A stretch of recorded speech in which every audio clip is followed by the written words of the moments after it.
হচ্ছে development and environment, তার মধ্যে আছে millennium development and sustainable development goal. এইটা হচ্ছে আজকের টপিক থাকছে।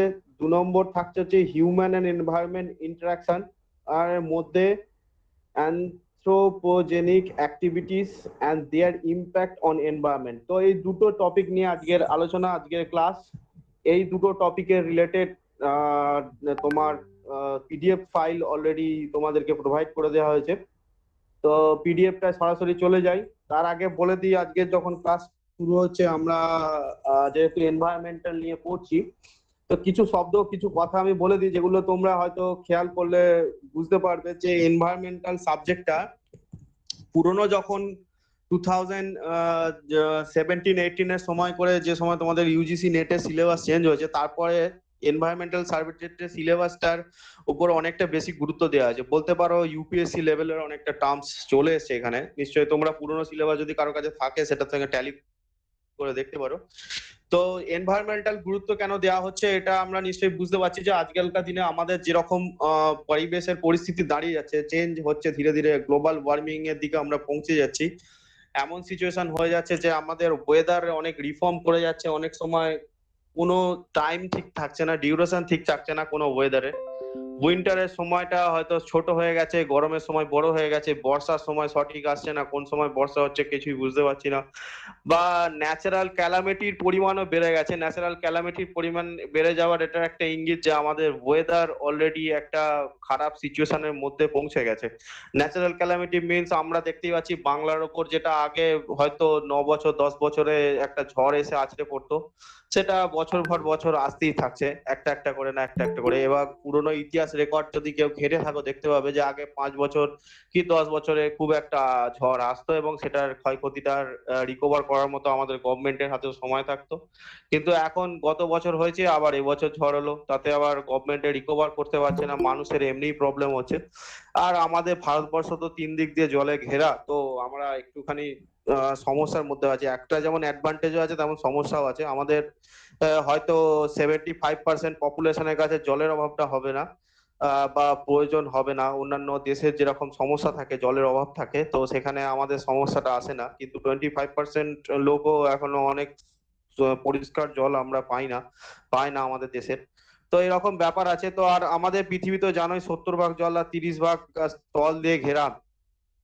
তো এনভায়রনমেন্ট একটা বড় ধরনের ইস্যু, কারণ আমরা বলতে পারো যে একটা ফ্লোটিং বরফের মতো ভাসছি। মানে জলের ওপর বরফকে ভাসিয়ে দিলে যেরকম হয়, ধীরে ধীরে জল যেরকম আস্তে আস্তে বরফকে গ্রাস করে নেয়, সেরকমই আমাদের হয়তো এই গ্লোবাল ওয়ার্মিং এর জন্য সমুদ্রের জলের লেয়ার বেড়ে বেড়ে আমাদের সমুদ্রের স্থলভাগের যে পরিমাণটা, আমাদের পৃথিবীর যে স্থলভাগের পরিমাণটা, এটা হয়তো গ্রাস হয়ে যাবে। তো দেখাই যাচ্ছে যে পৃথিবীর নেচার অনেক চেঞ্জ হয়ে যাচ্ছে। পূর্বের পৃথিবী বা যখন আমাদের এত টেকনোলজি উন্নতি হয় না, তখন যা জনসংখ্যা, তখন যা খাবার প্রয়োজন বা নিড, তো এই জিনিসগুলো আস্তে আস্তে অনেক চাহিদা বেড়ে যাচ্ছে। তো এনভায়রনমেন্টাল নিয়ে আমরা ছোটবেলা থেকে অনেক পড়েছি। বলতেই পারি যে একটা শব্দ আছে, বিন্দু বিন্দুতে সিন্ধু তৈরি হয়। তো প্রতি ক্লাসের এনভায়রনমেন্টাল টপিক যদি আমরা যদি মনে থাকে কারো, তো তাহলে এই চ্যাপ্টার গুলো আস্তে আস্তে করে বুঝতে তার কোনো অসুবিধা হবে না। এগুলো সে ছোটবেলা থেকেই পড়ে থাকছে। তো এই হচ্ছে আমার মেন কথা। তো আরো কিছু কথা বলে দিই, যেটা ক্লাস বুঝতে গেলে প্রত্যেকের খুবই সুবিধা হবে। আমি ক্লাস নিই যেখানে তোমাদের টপিক আছে, সেই টপিক থেকে কিছুটা বাইরে বোঝাবার চেষ্টা করি, এই কারণে যাতে টপিকটা তোমরা সহজেই বুঝতে পারো। আমার কাছে মেন মোটিভ পড়ানোর উদ্দেশ্য হচ্ছে আমার স্টুডেন্টরা যেন যে কোনো কোশ্চেন দিক না কেন, তার 80% প্রবাবিলিটি থাকে বা সম্ভাবনা থাকে সে তার বেসিক জ্ঞান থেকে সেই কোশ্চেনটা অ্যান্সার করতে পারে। কারণ আমি এটা সবসময় ক্লাসে বলে থাকি, কোনো টিচারের পক্ষেই সম্ভব নয় কোশ্চেনকে কমন দিয়ে দেওয়া কোনো এক্সামে। এটা যদি কেউ বলে থাকে, সে ভুল বলে থাকে যে আমি কোশ্চেন কমন দিয়ে দেবো, এটা কোনোদিনই হয় না।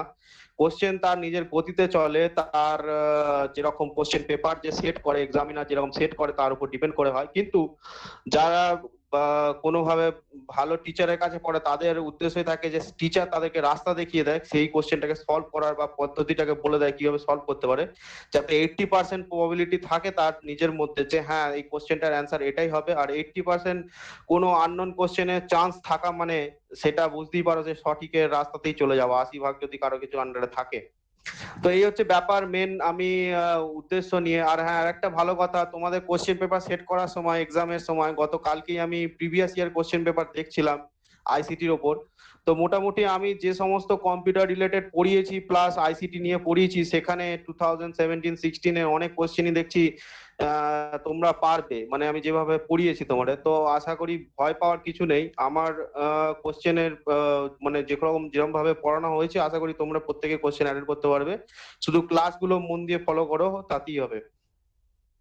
তো নেক্সট দেখো, আজকে ইউনিট 9 এর ডেভেলপমেন্ট আর এনভায়রনমেন্টের ব্যাপারে বলি। দেখো আমাদের পৃথিবী দুটো, প্রথম লড়াই আমি তোমাদের পড়িয়ে দিলাম। লড়াই কেন বলছি দেখো, আইসিটি যখন পড়েছিলাম তখন আমরা হচ্ছে ডেটার লড়াই পড়েছি। ডেটা মানে তথ্যের যুদ্ধ বলতে পারো, মানে বলতে পারো যে তথ্যের সঙ্গে লড়াই হচ্ছে।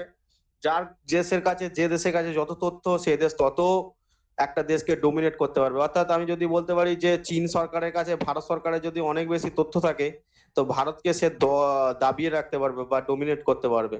বা ইউএস এর কাছে চীনের যদি অনেক তথ্য থাকে, সেটা দমিয়ে রাখতে পারবে। বা ডেটার লড়াই যেটা বলতে গেলে বোঝাতে চেয়েছিলাম আইসিটির সময়। তো এই যে আমি আজকে এনভায়রনমেন্ট পড়াচ্ছি, এটা হচ্ছে সব থেকে বেশি আমাদের ধ্বংসের কারণ দাঁড়াচ্ছে, সেটা হচ্ছে এনার্জির লড়াই। মানে কার কাছে এনার্জি কতটা কনজিউম পাওয়ার থাকে। ভালো করে তোমরা যদি গোটা পৃথিবীর বা ওয়ার্ল্ড পজিশন বা সিচুয়েশনকে লক্ষ্য করো, দেখবে শক্তির লড়াই ছাড়া আর কিছু নয়। মানে আমি এটা বোঝাতে চাইছি, সেটা খাবারই হোক, মানে যেটা বলতে গেলে সায়েন্সের ভাষা স্ট্রাগল ফর এক্সিস্টেন্স, নিজের অস্তিত্বের জন্য সংগ্রাম। তো সেইখানে খাবারের লড়াইয়ের জন্য আজকে আমরা এনভায়রনমেন্টকে অনেকটা হ্যাম্পার করি।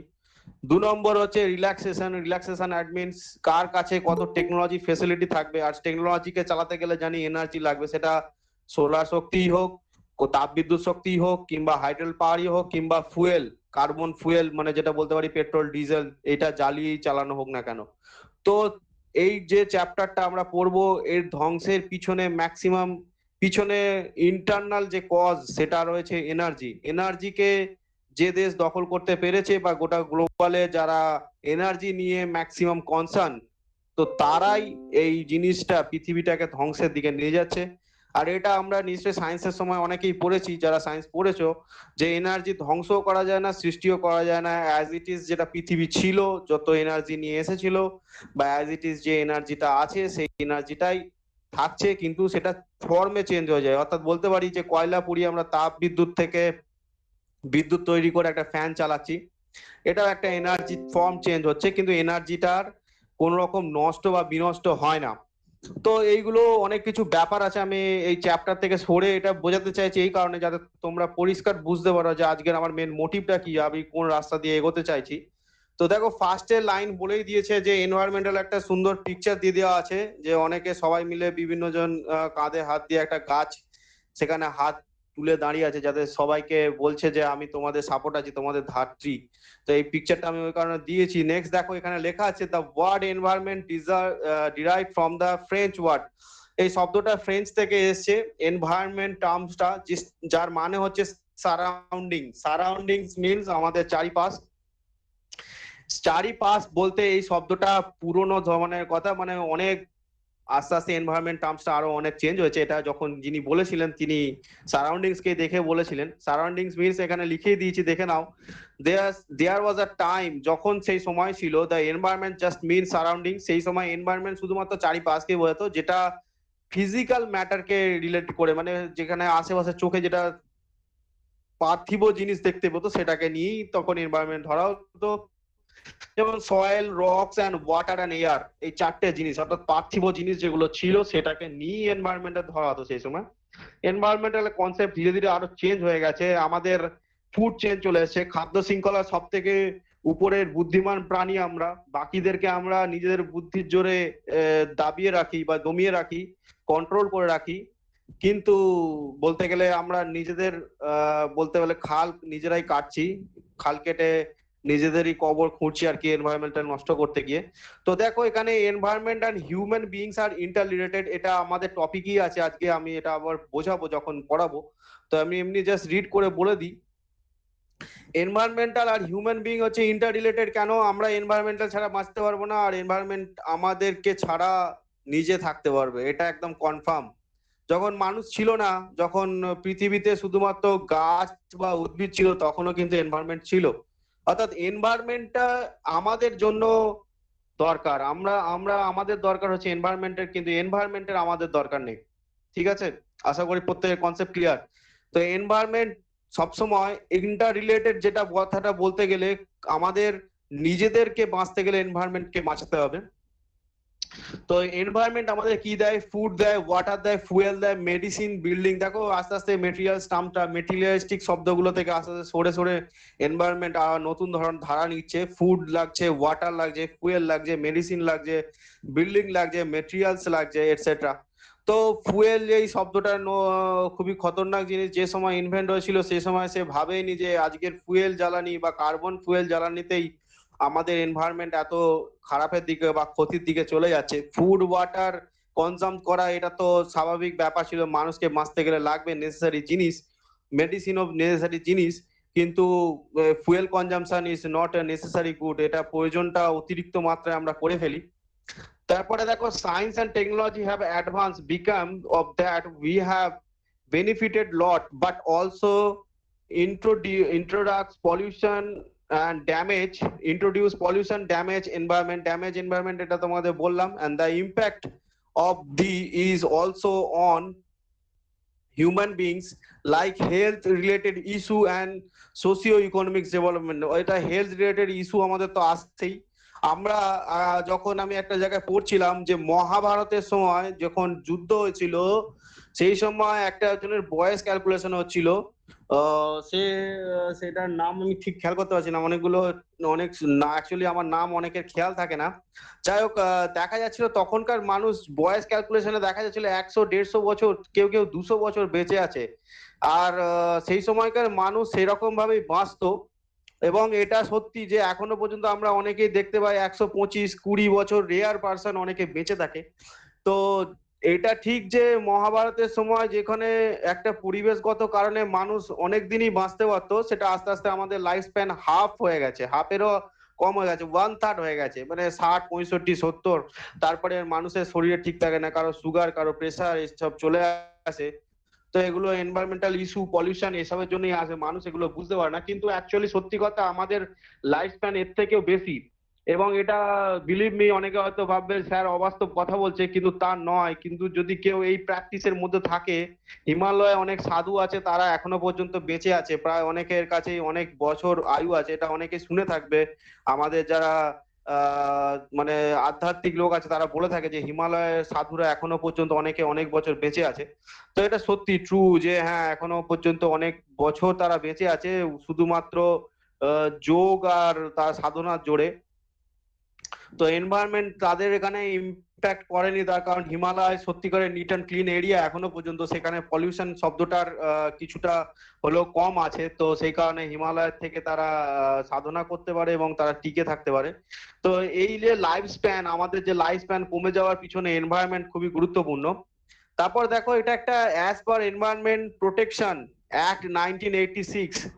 দেখো আমাদের পৃথিবীকে বাঁচাতে গিয়েও আমাদের একটা আইন পাস করতে হচ্ছে, এর থেকে লজ্জার বিষয় আর কিছু নেই যে অ্যাক্ট পাস করে সেইটাকে বাঁচাতে হচ্ছে। শুধুমাত্র আমরা যার মাধ্যমে বেঁচে আছি তাকে, তার জন্য কানুন বানাতে হচ্ছে। সেখানে লেখা আছে দেখো, environment includes the physical and biological surroundings of an organism along with their interaction. Environment is thus defined the sum total of water, air, land and their relationships exist among them with the human being and other living organism and materials। এখানে বলতে চেয়েছে যে এই অ্যাক্টের মাধ্যমে এনভায়রনমেন্টের biological যে surroundings, যে সমস্ত জিনিসপত্র আমাদের বায়োলজিক্যাল সারাউন্ডিংস বা টোটাল রয়েছে, ওয়াটার, এয়ার, ল্যান্ড বা ইন্টার রিলেশন, এগুলো যেন সঠিকভাবে এক্সিস্ট করে, এই জন্য অ্যাক্ট এলিমেন্ট অফ এনভায়রনমেন্ট। এখানে আমি 3 রকম এলিমেন্টকে নিয়ে কথা বলেছি। সেখানে দেখো physical, biological, cultural element interrelated আছে various ways, individually as well as collectively. তো ফিজিক্যাল এলিমেন্ট দেখে নাও। Physical element are the space, landform, water bodies, climate, soil, rocks, minerals, they they determine variable character, human habitats এবং opportunities as well as limitation. আচ্ছা দেখে নাও, এখানে কথাটা বলে দিলাম যে আমরা যখন ক্লাসটার শুরুতেই বলেছি যে তখন চারটে পার্থিব বস্তুকে এনভায়রনমেন্ট কনসেপ্ট দেওয়া ছিল। তারপরে দেখো আস্তে আস্তে ভাগ করে দেওয়া হলো তিনটে টার্মে, কি কি? Physical, biological and cultural. ফিজিক্যালের মধ্যে আমাদের সমস্ত পার্থিব জিনিসগুলোকে এনে নেওয়া হলো, ওয়াটার বডিজ, ক্লাইমেট, ল্যান্ডফর্ম, এগুলো আস্তে আস্তে অ্যাড হতে থাকছে, তোমরা নিশ্চয়ই নোটিস করছো। তারপর দেখো বায়োলজিক্যাল এলিমেন্টস এর মধ্যে আমরা নিজেরা পড়ছি প্ল্যান্ট, অ্যানিমাল, মাইক্রো অর্গানিজম। আমরা men constitute that the biosphere, আমাদেরকে ধরে বায়োস্ফিয়ার তৈরি হচ্ছে। আর কালচারাল এলিমেন্টের মধ্যে আমরা হচ্ছে ইকোনমিক কে রাখছি, সোশ্যাল কে রাখছি, পলিটিক্যাল এলিমেন্ট রাখছি। যেটা বলতে গেলে যে স্ট্যাটাস মেনটেন্স, রিল্যাক্সেশন, এই টার্মসটাকে আমাদের জুড়তে হয়েছে, কেননা এটা নতুন অ্যাড হচ্ছে যে এখানে একটা ইকোনমিক স্ট্রাকচার তৈরি করতে হচ্ছে শুধুমাত্র এনার্জিকে কনজাম্পশন করার জন্য, সোশ্যাল স্ট্যাটাস মেনটেন করার জন্য পলিটিক্যাল এলিমেন্টকে প্রয়োজন হচ্ছে। ম্যানমেড ফিচার্স, যেগুলো ম্যানমেড তৈরি করা, যদি মানুষের তৈরি করা, এগুলো হচ্ছে কালচারাল এলিমেন্টের মধ্যে পড়ে যাচ্ছে। এটা এনভায়রনমেন্টের দায়িত্ব নয়, কিন্তু এনভায়রনমেন্ট এগুলোকে বানায়নি, এগুলো ম্যানমেড, এটা আর্টিফিশিয়াল বলতে পারো। তো এই হচ্ছে ব্যাপার, এনভায়রনমেন্টের একটা ছোট ব্রিফ হিস্ট্রি দিয়ে দিলাম যে কোনখান থেকে কোনখানে ডেভেলপমেন্ট হলো। ক্লাসের শুরুতেই একবারে তো মেন টপিকে ঢোকা যায় না, তো সেখানে আমি একটা এনভায়রনমেন্টের একটা কনসেপ্ট দিয়ে দিলাম আমরা কোন জায়গায় পড়ে আছি এখন। এরপরে দেখো নেক্সট পেজে আসছি আমরা, মিলেনিয়াম ডেভেলপমেন্ট। এই যে মিলেনিয়াম ডেভেলপমেন্ট, এইটা যাওয়ার আগে আমি এখানে জিজ্ঞেস করে নিতে চাই যে এই যে এতক্ষণ আমি বোঝালাম এনভায়রনমেন্ট কনসেপ্ট দিলাম, এরপরে তো মেন টপিকে চলে যাচ্ছি। তো কারো কিছু এখান থেকে কোনো জানার আছে কিনা, তারপরেই আমি মেন টপিকে চলে যাব। যদি কারো কিছু মনেতে থাকে তো সেখান থেকে কনসেপ্ট ক্লিয়ার করে পরেরটা এগোনোই ভালো, কারণ এরপরে আরো অনেক কিছু জানার থাকবে। তো কেউ কিছু কোশ্চেন করবে?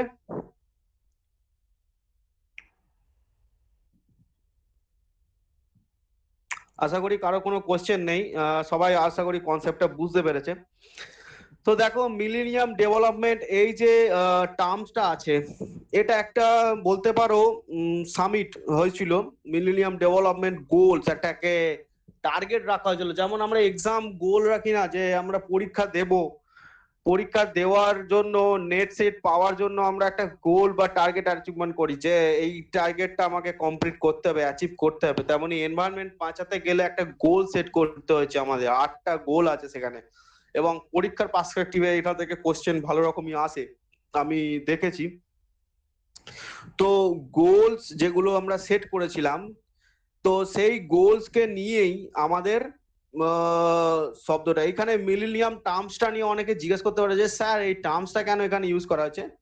তো মিলেনিয়াম টার্মসটা মিলিয়ন শব্দ থেকে এসছে, বলতে পারো যে সহস্রাধিক শব্দের মানে অর্থে প্রশ্ন, এখানে বলতে পারো সেই সময় শব্দটাকে এটা ইউজ করা হয়েছে তার ভ্যালুটাকে বোঝানোর জন্য। ঠিক আছে? তো এই ভ্যালুটা যে এখানে প্রশ্ন দাঁড় করিয়ে দিচ্ছে যে ডেভেলপমেন্ট আমাদের যে গোলটা সেটা কতটা মূল্যবান, এটাকে বোঝাতে গিয়ে। তো এখানে millennium development goals MDGs or 8 international development goal for the year 2015, 2015 এর এটা একটা গোল that had been established following millennium summit of the United Nation in 2000। এবার একটা কথা বলি, অনেকে ইউনাইটেড নেশন নিয়ে কনসেপ্ট ক্লিয়ার নেই, তবু আমি বলে দিই, অনেকের আছে হয়তো। তো ইউনাইটেড নেশন কি, আমাদের একটা যখন second and first world war হয়েছিল সেই সময় একটা পারমাণবিক হামলা হয়েছিল সেকেন্ড ওয়ার্ল্ড ওয়ারের সময়, যেখানে একটা অমানবিক কাজ বলতে পারো জাপানের উপর করেছিল আমেরিকা।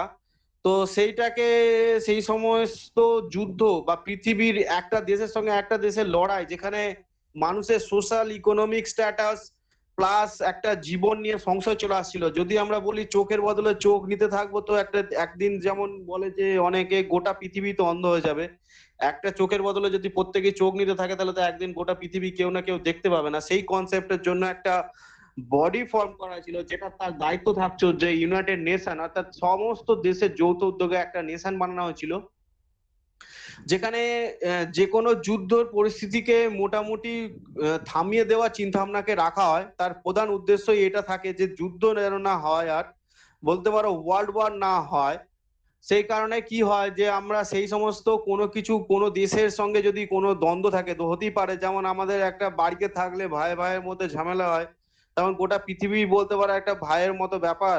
তো একটা দেশ একটা দেশের জায়গার জন্য লড়াই করে, যেমন চীনের সবসময় ইচ্ছা আমি জায়গা আরো বেশি নেবো, আরো আমি আর বেশি করে থাকবো, বেশি জায়গায় ঘুমাবো। তো সেখানে চীন সবসময় চায় এই দেশের খাবো ওই দেশের খাবো, এই চিন্তা ভাবনা নিয়ে থাকে। ভারত তেমন আবার অন্য দেশের মার শুধু সহ্যই করে থাকছে, শুধুই মার খেয়ে যাচ্ছে গোটা যবে থেকে জন্ম হয়েছে।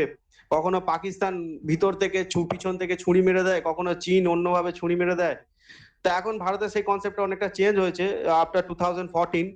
তো এগুলো হচ্ছে ইউনাইটেড নেশন এগুলোকে দেখে, যেমন আমাদের দেশের টেরিটরি প্রবলেম জম্মু কাশ্মীরকে নিয়ে যখন সমস্যা হয়েছিল ইউনাইটেড নেশনে, আমাদের তখনকার দিনে জওহরলাল নেহরু পৌঁছে গেছিলেন যে পাকিস্তান বিনা কারণে ভারতবর্ষের মধ্যে হামলা করেছে। তো এগুলো যুদ্ধ থেকে কিছুটা স্বস্তি দেয়, বা ইউনাইটেড নেশন একটা রুল জারি করে দেয় সেই দুটো দেশের মধ্যে, যাতে না সেখানে যুদ্ধর পরিস্থিতি সৃষ্টি হয় বলতে পারো। সেই জায়গাগুলো দেখে। তো ইউনাইটেড নেশনের আর একটা কাজ থাকে আমাদের এনভায়রনমেন্টালকে দেখার জন্য, এনভায়রনমেন্টের পরিস্থিতি দেখার জন্য, মোট কথা গ্লোবাল পৃথিবীকে বাঁচানোর জন্য। তো মিলিনিয়াম সাবমিট সেই সময় হয়েছিল 2000 সময়, সেই সময় কি অ্যাডাপ্টেশন নেওয়া হয়েছিল, United nation millennium declaration, all 191 United nation member, দেখো 191 জন মেম্বার সেই সময়কার। তো সেইখানে মেম্বারে এসেছিল that time, and at least 20 international organization committed to help achieve the following millennium development goals by 2015। 2015 সালের লক্ষ্যমাত্রা রেখে 8টা গোলকে তারা টার্গেট করেছিল, শুধুমাত্র গ্লোবালকে বা নেশন গ্লোবালের সমস্ত দেশের যে মেন মেজর প্রবলেম গুলো সেইগুলোকে ফাইন্ড করে 2015 এর মধ্যে সলভ করার টার্গেট রাখা হয়েছিল। যেমন আমাদের দেশে অনেক সময় পঞ্চবার্ষিকী পরিকল্পনা বা নীতি আয়োগের পরিকল্পনা থাকে যে আমাদের দেশে যেটা কমজোর জায়গা, যেখানে আমরা পিছিয়ে যাচ্ছি গ্লোবাল জায়গা থেকে, সেটাকে তুলে ধরা। যেমন আমাদের আগে ইন্টারনেটের প্রবলেম ছিল, সেটাকে যেমন তুলে ধরা হচ্ছে, ধীরে ধীরে ডেভেলপ করে দেওয়া হচ্ছে, সেরকমই ব্যাপার। তো 8টা গোল কি কি ছিল আমি এক একটা বলে দিই। To eradicate extreme poverty and hunger. তো এখানে এরাডিকেট মানে হচ্ছে প্রভার্টি এবং হাঙ্গার থেকে মুক্ত পৃথিবী, অর্থাৎ কোনো মানুষ না খেতে পেয়ে যাতে না মরে, যার জন্য আমাদের দেশে একটা গ্রিন রেভলিউশন চালানো হয়েছিল, হোয়াইট রেভলিউশন চালানো হয়েছিল। তো গ্রিন রেভলিউশন, হোয়াইট রেভলিউশন এগুলো সমস্ত কিছু এইগুলোর জন্যই, পভার্টি এন্ড হাঙ্গার এই সমস্ত ব্যাপারের জন্য। তো সেই সময় দেখা যেত আফ্রিকান যে সমস্ত কন্টিনেন্ট আছে সেখানে অনেকে না খেতে পড়ে মারা যায়, এখনো তারা অনেকে না খেতে পেয়ে মারা যায়। আমাদের ইভেন আমাদের দেশেও তো আছে যে অনেকে না খেতে ম্যাল নিউট্রিশনে ভোগে, যেটা বলতে গেলে। তো ওই জন্য ইউনাইটেড নেশন থেকে অনেক এনজিও আছে, পার্সোনাল অনেকে বড় বড় কোম্পানি এনজিও খুলে রেখেছে, সেখানে মাত্রা রাখে এটাকে কমানোর চেষ্টা করা হয়েছে। To achieve universal primary education. এবার দেখি একটা এডুকেশন খুবই সমস্যা, এডুকেশন খুবই গুরুত্বপূর্ণ জিনিস, যেমন এডুকেশন না থাকলে কোনো কিছুই আমরা সঠিকভাবে চালনা করতে পারবো না। অর্থাৎ একটা মানুষের কাছে যদি পড়াশোনার জ্ঞান না থাকে তো তাহলে সে কোনোদিনই এনভায়রনমেন্টকে বাঁচাবার জন্য চিন্তা ভাবনা রাখবে না, সে কনজামশনই করবে, এনভায়রনমেন্ট থেকে শুধু নেবে, এনভায়রনমেন্টকে কোনো কিছু দেবে না। তো এইখানে প্রাইমারি এডুকেশন একটা অবশ্যই দরকার। তো সেখানে ইউনিভার্সাল যাতে প্রাইমারি এডুকেশনে প্রত্যেকেই আওতায় আসে সেটাকে একটা লক্ষ্যমাত্রা রাখা হয়েছে। To promote gender equality and empower the women. এখানে দেখো বর্তমানে যে ওমেন এম্পাওয়ারমেন্ট চলে এসেছে, অর্থাৎ মহিলাদের রাজ বলতে পারো, যে মহিলারা অনেক দিকে ধীরে ধীরে এগিয়ে যাচ্ছে আমাদের ছেলেদের থেকেও। তো এখানে 2000 এর সময় এটাকে ওমেন এম্পাওয়ারমেন্টের উপর জোর দেওয়া হয়েছে, জেন্ডার ইকুয়ালিটির জোর দেওয়া আছে। আগেকার দিনে মেয়েদেরকে অনেকটা দমিয়ে রাখা হতো, শিক্ষার দিকেই বলো, চাকরির দিকেই বলো, বা অন্যান্য কোনো এক্সট্রা আলাদা অ্যাক্টিভিটিস এর দিকেও বলো। তো সেখানে ওমেন এম্পাওয়ারমেন্টকে জোর দেওয়া হয়েছিল, যেগুলো মেজর ইস্যু, জেন্ডার ইকুয়াল থাকা দরকার, প্রত্যেকের মহিলা পুরুষ প্রত্যেকের সমান অধিকার থাকা দরকার। তো এখানে সেটাকে দেখা হয়েছে। To reduce child mortality. সেই সময় চিকিৎসা ব্যবস্থা একটুখানি বেহাল দশা ছিল বলতে পারো। 2000 সময় তো অনেক দেশের কাছে প্রপার চিকিৎসা বা মেডিকেল ফেসিলিটি সেভাবে ছিল না, যেমন বর্তমান দিনে ধীরে ধীরে ডেভেলপ হয়েছে, আর করোনার পর তো অনেক ডেভেলপ করার চেষ্টা করা হয়েছে। তো চাইল্ড মর্টালিটি মানে বাচ্চার জন্মের আগে মৃত্যু হয়ে যাওয়া, সেই ব্যাপারটাকে লক্ষ্য রাখা যাতে না হয়। টু ইমপ্রুভ ম্যাটার্নাল হেলথ মানে মায়ের শরীরকেও লক্ষ্য রাখা হতো সেই সময়, মায়ের শরীর যাতেও না সঠিকভাবে থাকে, যে প্রেগনেন্সির সময় মা যাতে সঠিকভাবে সুস্থ থাকে। তারপরে দেখো to combat HIV AIDS malaria and other diseases. ছোট দেখো এইচআইভি এইডস এর এখনো পর্যন্ত সঠিক কোনো চিকিৎসা আমরা এখনো করে উঠতে পারিনি, তার মেডিসিন এখনো পাওয়া যায়নি, যেমন ক্যান্সারেরও পাওয়া যায়নি। তো এইগুলোর যাতে থেকে মানুষকে যে সচেতন করা যায়। ম্যালেরিয়া বা আদার ডিজিজেস তো আমরা ওষুধ পাই। ডেঙ্গিটা এখনো আমাদের অনেকটা সমস্যা তৈরি করে, ডেঙ্গি থেকে অনেকে মারা যায়। বাকি অন্যান্য রোগগুলো আমরা কন্ট্রোল করতে পারি। তো এইচআইভি এইডস এগুলো তখন সেই সময়ও আমরা কন্ট্রোল করতে পারতাম না, বর্তমানেও আমরা পারি না। এগুলো যাদের হয় তাদের একটা শারীরিক সমস্যা তৈরি হয় এবং ধীরে ধীরে সে মৃত্যুর দিকে চলে যায়। ক্যান্সারও সেই একটা ব্যাপার। তো এইগুলোকে কমব্যাট মানে হচ্ছে তাকে প্রতিরোধ করার চেষ্টা করা হয়েছে, যেমন আমাদের আর্মিতে থাকে কমব্যাট, এটাকে প্রতিরোধ করে যে কোনো রকমের সমস্যা। তো কমব্যাট মিন্স কন্ট্রোল করা বা প্রতিরোধ করা। To ensure the environmental sustainability means হচ্ছে পরিবেশ বা আমাদের পরিবেশের যে সাস্টেন অর্থাৎ যে স্থায়িত্বতা, যে সিস্টেমটা থাকা দরকার একটা পরিবেশের, সেখানে সেই সিস্টেমটা যাতে বজায় থাকে। বায়োডাইভার্সিটি যেটা বলতে চাইছি আমি, বায়োডাইভার্সিটি মিন প্রত্যেকটা জীবের যেমন পরিবেশে থাকার অধিকার আছে, নেচারে থাকার অধিকার আছে। আগে এই বিলুপ্ত প্রায় প্রাণী শব্দটা থাকতো না, এখন অনেক বিলুপ্ত প্রায় প্রাণী শব্দটা আমরা পাই। যেমন অনেক কিছু আমরা আর দেখতে পাই না, যেমন ছোটবেলায় অনেকে অনেক মাছ খেয়েছি, বর্তমানে সেসব মাছই আর বাজারে দেখতে পাওয়া যায় না।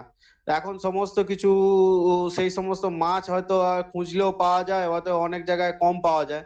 তো এগুলো তাদের আস্তে আস্তে বিলুপ্ত হয়ে যাচ্ছে, কিন্তু এগুলো তো এক একটা অবদান আছে আমাদের বায়োডাইভার্সিটিতে, এনভায়রনমেন্টে। তো এনভায়রনমেন্ট সাস্টেনেবিলিটি যাতে বজায় থাকে সেটা লক্ষ্যমাত্রা রাখা হয়েছে। 8 নম্বর পয়েন্ট হচ্ছে to develop global partnership for development. এখানে একটা বড় গুরুত্বপূর্ণ। আগে যেমন দেশের সঙ্গে দেশের লড়াই হতো, যুদ্ধ হতো সবকিছু, এখানে বলা হচ্ছে পরিবেশকে বাঁচাতে গেলে একটা পার্টনারশিপ দরকার, অবভিয়াসলি দরকার। একটা দেশের পক্ষে কোনো সম্ভব নয় অন্যান্য দেশের মানে গ্লোবাল টোটাল প্রবলেমটাকে সলভ করা। তার কারণ হচ্ছে প্রত্যেকটা দেশ তাদের নিজেদের ডেভেলপমেন্টের কাজে পরিবেশকে যাচ্ছেতাই ভাবে ইউজ করে। বিশেষ করে যারা ডেভেলপড হয়ে গেছে, একটা খেলা বলে দিই এখানে, তোমরা হয়তো অনেকেই জানো অনেকেই জানো না, তবু আমি বলে দিচ্ছি। পৃথিবীতে 3টে স্টেজের দেশকে ডিটারমিন করা হয়। একটা হচ্ছে ডেভেলপড কান্ট্রি, যেখানে আমেরিকা, রাশিয়া বা ইউরোপের অনেক দেশের নাম জড়িয়ে আছে, তারা ডেভেলপড কান্ট্রি হিসেবে আছে। জার্মানি, এরা ডেভেলপড কান্ট্রি বলা হয়, মানে ওদের কাছে বলতে পারো এক্সট্রিম লেভেলের ফেসিলিটিস রয়েছে তাদের সিটিজেনের জন্য, সেই জন্য তাদেরকে ডেভেলপড কান্ট্রি ঘোষিত করা হয়। একটা স্টেজ আছে তারা হচ্ছে ডেভেলপিং নেশন, মানে তারা ওই ডেভেলপিং নেশন এই কারণেই তারা ডেভেলপের কাজ করছে, করে করে ডেভেলপড কান্ট্রির জায়গায় পৌঁছাতে চাইছে। সেখানে আমাদের ইন্ডিয়া, চায়না এদের নাম আছে। তো এরা হচ্ছে ডেভেলপিং নেশন। বাংলাদেশও ডেভেলপিং নেশন, ঠিক আছে। তো এরা ডেভেলপিং নেশন। আর একটা হচ্ছে আন্ডার ডেভেলপড, মানে একটা ডেভেলপিং নেশনের কাছে যে ফেসিলিটিস থাকা দরকার, কাজ চালায়ের স্পেশালিটি বলতে পারো, তার সিটিজেনকে কাজ চালিয়ে নেওয়ার মতো ক্ষমতা আছে বলতে পারো, যেটা বলতে গেলে সেখানে আন্ডার ডেভেলপড কান্ট্রির কাছে সেই ফেসিলিটিস গুলো থাকে না, যেমন রোডওয়েজ প্রপার থাকে না, রেলওয়েজ থাকে না, ইন্টারনেট কানেক্টিভিটি থাকে না, এগুলো কারো কাছে ইলেকট্রিসিটি হয়তো অনেক জায়গায় পৌঁছাতে পারেনি অনেক দেশ। তো এগুলো আন্ডার ডেভেলপডের আন্ডারে পড়ে যায়, যেখানে অনেক আফ্রিকান কন্টিনেন্টকে রেখে দেওয়া যায়। আফ্রিকান কন্টিনেন্টে ম্যাক্সিমাম ঘানা, হাঙ্গেরি, এগুলো সমস্ত দেশ, এই সমস্ত জিনিসগুলো এখানে তারা পড়ে যায় আন্ডার ডেভেলপ। তো এবার দেখো, যখনই কোনো সামিট হয় সেখানে ডেভেলপড কান্ট্রি বলে আমাদের ডেভেলপমেন্ট থামাবো না, মানে বলে যে আমাদের ডেভেলপমেন্ট যা করার তো হয়েই গেছে, তো আমরা ডেভেলপমেন্টের জন্য এনভায়রনমেন্টের ক্ষতি করব না। তখন ডেভেলপিং নেশনের উপর চাপ সৃষ্টি করে, বলে যে আপনারা আপনাদের এনার্জি কনজাম্পশন কমান, আপনাদের দেশেতে এই সমস্ত ফ্যাক্টরি প্ল্যান্টে যে সমস্ত এনার্জি কনজাম্পশন হচ্ছে সেগুলোকে থামান, নাহলে কিন্তু এনভায়রনমেন্টের ক্ষতি হবে। কিন্তু ডেভেলপিং নেশন বলে যে আমরা কেন থামাবো, আমরা তো ডেভেলপ হতে চাই, আর ডেভেলপ করতে গেলে যাওয়া মানেই এনার্জি কনজাম্পশন। একটা ফ্যাক্ট বলে দিই, আমেরিকায় এখনো কোনো ব্যক্তির কাছে সামান্য মোটর সাইকেল নেই, তারা সাইকেলও পর্যন্ত যাবে না, তারা শুধু 4 চাকা বা গাড়িকে কনজাম্পশন করে তাদের নিজেদের যানবাহন পরিবহন করে রাখে। প্রত্যেকটা বাড়িতে তাদের পার্সোনাল 4 চাকা আছে, শুধুমাত্র ডেভেলপ নেশন হওয়ার জন্য। এবং তারা অয়েল কতটা কনজাম্পশন করে গোটা পৃথিবী, তাহলে বুঝতেই পারছো 32 স্টেট তাদের, মানে 32টা রাজ্য, 32টা রাজ্যে 32 কোটি লোক আছে ওদের। তো ওরা অনেকটাই অয়েল কনজাম্পশন আমাদের গ্লোবালি করে থাকে।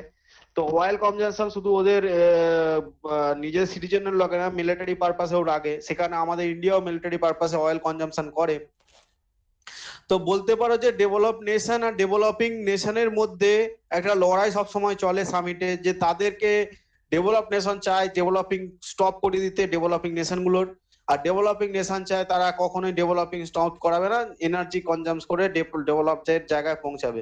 তো এই দ্বন্দ্বটা যখন ভেতরে ভেতরে যতদিন না থামবে, মানে বলতে পারো একটা ডেভেলপ নেশনের অবশ্যই করা উচিত যে ডেভেলপিং নেশনকে তাদের টেকনোলজি শেয়ার করা, যাতে এনার্জি কনজাম্পশন কম করে যে কোনো অ্যাডভান্স টেকনোলজির মাধ্যমে তারা সেই জিনিসটাকে এগোতে পারে। বলতে পারো আমি একটা সিম্পল কথা বলছি, আজকে আমি একটা ছোট বেকারি কথা বলি যেখানে আমাদের রুটি পাউরুটি এই সমস্ত তৈরি হয়, আর যদি আমেরিকার একটা বেকারি কথা বলি যেখানে রুটি পাউরুটি তৈরি হয়, দুটোর মধ্যে আলাদা আলাদা তফাৎ। আমরা এখানে রুটি বানাতে গেলে কাঠের কনজাম্পশন করি, অর্থাৎ কাঠকে জ্বালিয়ে সেই রুটিগুলো বেকিং করি। আমেরিকা সেখানে তাদের ইলেকট্রিক চুল্লির মাধ্যমে বেকিং করে। তো দুটো দেশের মধ্যে বেকিং করার পদ্ধতিতে অনেক তফাৎ আছে। তো আমার যদি ডেভেলপ নেশন বলে যে তুমি আমার টেকনোলজি উইদাউট এনি কস্ট আমাদের থেকে নিয়ে যাও, আমাদের দেশ থেকে নিয়ে যাও শুধুমাত্র পরিবেশের স্বার্থে, এবং এটার জন্য তোমাকে 1 পয়সা দিতে হবে না টেকনোলজি শেয়ারিং এর জন্য, তো সেটা কি হয়, ডেভেলপিং নেশন নিজে ডেভেলপ করার জন্য যে এনার্জি কনজাম্পশন করছে যেটা অজ্ঞভাবে, সেটাকে আমাদের থামিয়ে দেওয়া যায়। তো বলতে পারো global partnership is vital issue. এই টোটাল 8টা পয়েন্টের মধ্যে 8 নম্বর পয়েন্টটা সব থেকে বেশি গুরুত্বপূর্ণ। যদি ফ্রেন্ডশিপ বা পার্টনারশিপ না থাকে আমরা পৃথিবীকে কোনোদিনই বাঁচাতে পারবো না। এরপরে দেখো ইন্ডিয়ান একটা সিগনেটারি ইন্ডিয়া, কেউ কিছু বলছো? হ্যাঁ স্যার, একটা জিজ্ঞাসা আছে। হ্যাঁ বলো। বলছি এই যে পয়েন্টগুলো এখানে দেওয়া আছে এগুলো কি পরীক্ষাতে এরকম ভাবে উল্লেখ থাকে যে কোনো একটা পয়েন্ট দেখো তুলে দিল তার সঙ্গে আরো অন্য ধরনের? তোমাকে বলে দিই, বা এখানে ক্লাসে যারা আছে প্রত্যেকেই বলে দিই, পরীক্ষা রিলেটেড যখন দেখো পড়ার সময় যখন আমি পড়াচ্ছি তোমাদের, যখন পড়াই তখন পরীক্ষার নিয়ে ভাববে না, তখন বোঝার চেষ্টা করবে চ্যাপ্টার গুলো। না স্যার, এটা পরীক্ষা জিনিস আমি বুঝতে পেরেছি। তোমাকে তোমাকে কি বলছি, আমি রাস্তা দেখিয়ে দেবো, পরীক্ষার রাস্তা তুমি দেখে নিতে পারবে কিভাবে পড়বে। পরীক্ষার সময়টা তোমাকে চিন্তা করতে হবে না, কোশ্চেন দেখেই বুঝতে পারবে যে স্যার যেটা পড়িয়েছে সেটা যদি আমি ভালোভাবে বুঝি তো আমি অ্যান্সার করতে পারবো 80%। আমি তো শুরুতেই বলে দিলাম ক্লাসের শুরুতে। আমি আমি ছিলাম পয়েন্ট না গুলো স্যার তোমাকে, ফার্স্টের দিকে, আমি এই আচ্ছা খানিকক্ষণ জয়েন করেছি। আচ্ছা আচ্ছা ঠিক আছে, তো তুমি শুনে নাও। এই যে পয়েন্ট গুলো বলছে এগুলো থেকে কোশ্চেন আসে। কিরম কোশ্চেন আসে, তোমার সামিটের টাইমের কথা জিজ্ঞাসা করবে, 2015-এর টার্গেটের কোন কোন ডেভেলপমেন্টের মধ্যে ধরো 3টে পয়েন্ট দিয়ে দেবে, এর মধ্যে কোনটা নয়, এরকম টাইপের কোশ্চেন আসে। ঠিক আছে, তবু তুমি কোশ্চেনটা করলে বলে বলে দিই, ক্লাসটা অ্যাটেন্টিভলি শোনো, তাহলেই বুঝতে পারবে যে কোনখানে কিরকম ধরনের কোশ্চেন হয়। আর কারো কোশ্চেন না আছে এখানে? কারো কোশ্চেন আছে আরো? আর কারো চ্যাপ্টার রিলেটেড বা পড়ানো রিলেটেড? আচ্ছা ঠিক আছে, মনে হচ্ছে না কারো কোশ্চেন আছে বলে। নেক্সট আমি পরের জায়গায় চলে যাই। দেখো ইন্ডিয়া একটা সত্যি কথা বলতে গেলে ডেভেলপিং নেশন, এবং কিন্তু তার এনভায়রনমেন্টকে দেখভাল করার জন্য নিজের দায়িত্ব আছে। আমি একটা কোশ্চেন তোমাদেরকে বলে দিই, কোশ্চেন না ঠিক, আমি নিজেকেই কোশ্চেন করছি তোমাদের। তো আমি সেই রেডিও জকির মতো ব্যাপার, মানে রেডিওতে যেমন দেখবে সকালবেলা গুড মর্নিং কলকাতা বলে নিজেরাই বকতে থাকে, সেরকমই ব্যাপার এই ক্লাসটা, তো আমার কাছে মনে হয়। তো তাও দেখো একটা বলে দিই যে ব্রাজিল বা সাউথ আমেরিকান কন্টিনেন্টকে বলা হয় লাংস অফ দা ওয়ার্ল্ড, মানে পৃথিবীর ফুসফুস। আমরা যেমন ফুসফুস আছে, ফুসফুস থেকে আমরা শ্বাস প্রশ্বাস নিই, তো গোটা পৃথিবীর ফুসফুস কোনটা, যেখান থেকে অক্সিজেন প্রচুর পরিমাণে তৈরি হয়, সেখানে অ্যামাজন জঙ্গল আছে, তো ওটাকে পৃথিবীর ফুসফুস বলে। তেমন ভারতের একটা ফুসফুস আছে, এটা অনেকে হয়তো জানে অনেকে জানে না, সেটা হচ্ছে আমাদের মধ্যপ্রদেশ। মধ্যপ্রদেশে কিন্তু অনেক জঙ্গল আছে। এমপি, ছত্তিশগড়েও আছে, ছত্তিশগড় আগে মধ্যপ্রদেশের সঙ্গে কানেক্টেড ছিল, পরে এটা ভাগ হয়ে যায়। তো লাংস অফ দ্য ইন্ডিয়া যদি কেউ কোথাও জিজ্ঞেস করে, তো তোমরা বলতে পারো অ্যান্সার যে কোন স্টেটকে বলা হয়, সেটা মধ্যপ্রদেশকে বলা হয়। তো লাংস মানে আমাদের সেখানে অনেক O2 বা অক্সিজেন কনজাম্পশন, অক্সিজেনের পরিমাণ সেখানে প্রচুর পাওয়া যায়। তো সেখান থেকে আমাদের গোটা ভারতবর্ষে অক্সিজেন যে প্রয়োজনটা সেটা মিটে যায়। বাকি অন্যান্য স্টেটে কনজাম্পশন থাকে, তারাও তাদের দায়িত্ব নিয়ে গাছ বসায়, কিন্তু যতটা নিট দরকার সেই স্টেটটা সেটা থাকে না। যেমন আমাদের ওয়েস্ট বেঙ্গলেরই যত পার্সেন্ট গাছের দরকার সেখান থেকে আমরা অনেক পিছিয়ে। কলকাতাতে সামান্য যে সিটিতে যে পলিউশন হয় যতটা গাছের দরকার, তো সেখান থেকে আমরা পিছিয়ে। তো একটা জায়গায় তোমরা স্ট্যাটিস্টিক দেখে থাকবে যে মোস্ট পলিউটেড সিটিজ যদি সার্চ করো সেখানে টপ 10 এর মধ্যে আমাদের ইন্ডিয়ার অনেক সিটির নাম আছে। তো এটা আমাদের খুব লজ্জার বিষয় যে আমাদের সিটিরা শুধুমাত্র পলিউশনের জন্য মোস্ট টপ 10 এর মধ্যে রয়েছে, কিন্তু অথচ দেখো ডেভেলপ নেশনের সিটিদের এত এরকমই সেম টাইপের কনজাম্পশন হয়, কিন্তু তাদের ল এনফোর্সমেন্ট এবং পাবলিক ট্রান্সপোর্টেশন রুলটা এত স্ট্রং করে রাখা আছে যে তারা সেখানে সেই ফাঁক দিয়ে পুরোনো দিনের মডেলকে ইউজ করে এনার্জি কনজাম্পশন করে সেটাকে কাজে লাগায় না।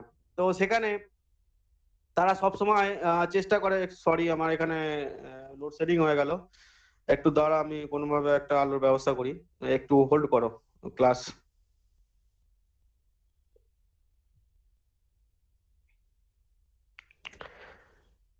আচ্ছা, যতক্ষণ না ইলেকট্রিসিটি আছে আমি এমনি জাস্ট এমনি পড়াচ্ছি, তোমরা এমনি শোনো, ফেস দেখার তো দরকারই নেই।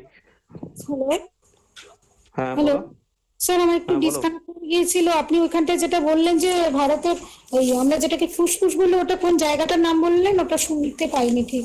মধ্যপ্রদেশ, মধ্যপ্রদেশ, এমপি। এমপি এবং ছত্তিশগড়। আচ্ছা, ঠিক আছে।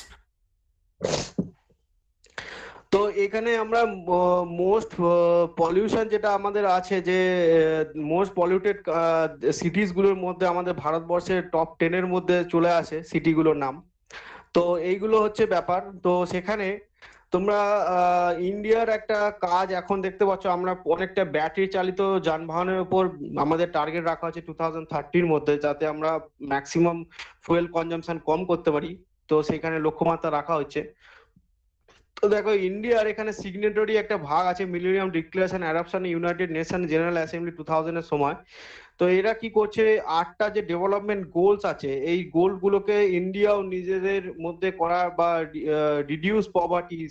মেনলি ইন্ডিয়ার সব থেকে ডেভেলপমেন্ট গোলের মধ্যে টার্গেট হচ্ছে রিডিউস পভার্টি। এই পভার্টিটা আমাদের থেকে বেরিয়ে আসতে হবে। আমাদের ইন্ডিয়াতে এখনো পভার্টি লেভেলে অনেকেই নিচে আছে, বিলো পভার্টি লেভেলে, যার জন্য অনেক কিছু স্কিম চালানো হয়েছে। যেমন রেশনিং সিস্টেমকে স্ট্রং করা হয়েছে, মনরেগা যেটা আমাদের বলি জব কার্ড, 100 দিনের কাজ, সেটাকে নিয়ে আসা হয়েছে, ইমপ্লিমেন্ট করা হয়েছে ইন্ডিয়াতে, যাতে অনেকে প্রপার্টি লেভেলের বাইরে চলে আসতে পারে। মেনলি বলতে পারো বেকারত্বের যে দায়িত্বগুলো সেগুলোকে সরকার চাইছে যে কম করার। বেকারত্ব পরিবার বা বেকারের যেখানে কোনো রকম কাজ নেই সেই জায়গাগুলো যাতে মানুষ কাজ পায় সেটাকে লক্ষ্য রাখা হয়েছে। এবং পিছিয়ে পড়া এরিয়াকেও সেখানে আগে নিয়ে আসার চেষ্টা করা হচ্ছে। তারপর দেখো, witnesses significant progress toward the MDGs, some target to having been ahead 2015 deadline, however the progress been inconsistent। দেখো এখানে ইনকনসিস্টেন্স মানে হচ্ছে এখনো এই প্রোগ্রেসটা চলছে। এই 2015-এর লক্ষ্যমাত্রা রাখলেও কি হবে, কিন্তু এখনো সেই কাজগুলো চলে যাচ্ছে। For instance, and while India, according to official national estimated, has been achieved the target, reducing poverty by half, and it's falling short achieving target for reducing hunger। তো হাঙ্গারকে আমাদের মেনলি লক্ষ্যমাত্রা রাখা আছে পভার্টি রিডিউস করার জন্য, যার জন্য scheme গুলো বললাম যেগুলো যেগুলো চালু করা হয়েছে। তোমরা যদি কেউ, আমি আবার ক্লাসের মাঝখানে তোমাদের হয়তো বলি না, তবু বলে দিই যে যদি কারো মনে হয় যে লেকচার থেকে কিছু নোট করা হয়, তোমরা নোট করতে থাকবে, এটা কোনো অসুবিধা নেই। ক্লাসকে যেমন মন দিয়ে শুনবে প্লাস নোটও করবে, যদি মনে হয় যে কিছু এক্সট্রা স্যার বলছেন তো সেগুলো নোট করে নেবে। নেক্সট দেখো, the country achieve gender partiality. এটা আমাদের খুবই গুরুত্বপূর্ণ জিনিস। আমাদের আগে যেটা চলতো যে জেন্ডার ইকুয়ালিটি আমাদের দেশের মধ্যে ছিল না সেই সময়। তো জেন্ডার ইকুয়ালিটিকে আমাদের কি করা হয়েছে, লক্ষ্যমাত্রা রাখা হয়েছে যে জেন্ডার ইকুয়ালিটি যাতে থাকে। জেন্ডার মেনলি আমাদের দেখা যায় যে আগেকার সময় কি ছিল, যে প্রথমত জেন্ডার ইকুয়ালিটির জন্য আমরা মেয়েদেরকে অনেকটা দমিয়ে রাখতাম অনেক ফিল্ডেই। এখন সেখানে খুলে দেওয়া হচ্ছে। যেমন একটা সিম্পল কথা বলি, এক্সাম্পল দেখলেই বুঝতে পারবে। আগে আর্মি বা নেভি কিংবা এয়ারফোর্সে মেয়েদেরকে জব দেওয়া হতো না, শুধুমাত্র তাদের ফিজিক্যাল আর এবিলিটি কম থাকার জন্য। ফিজিক্যাল এবিলিটি কম মিন্স আমাদের মনে করা হয় আর্মি বা নেভি বা এয়ারফোর্সে, যেখানে মনে করা হয় যে তারা যেরকম ভাবে একটা ছেলে সক্ষম কোনো কিছু লড়াইয়ের ক্ষেত্রে, সেখানে মেয়েরা পারে না। কিন্তু এখন সেটাকেও পরিবর্তন করা হয়েছে। এখন আমাদের মেয়েরাও অনেকে পাইলট হয়েছে, যারা একটা যুদ্ধ বিমান চালাচ্ছে।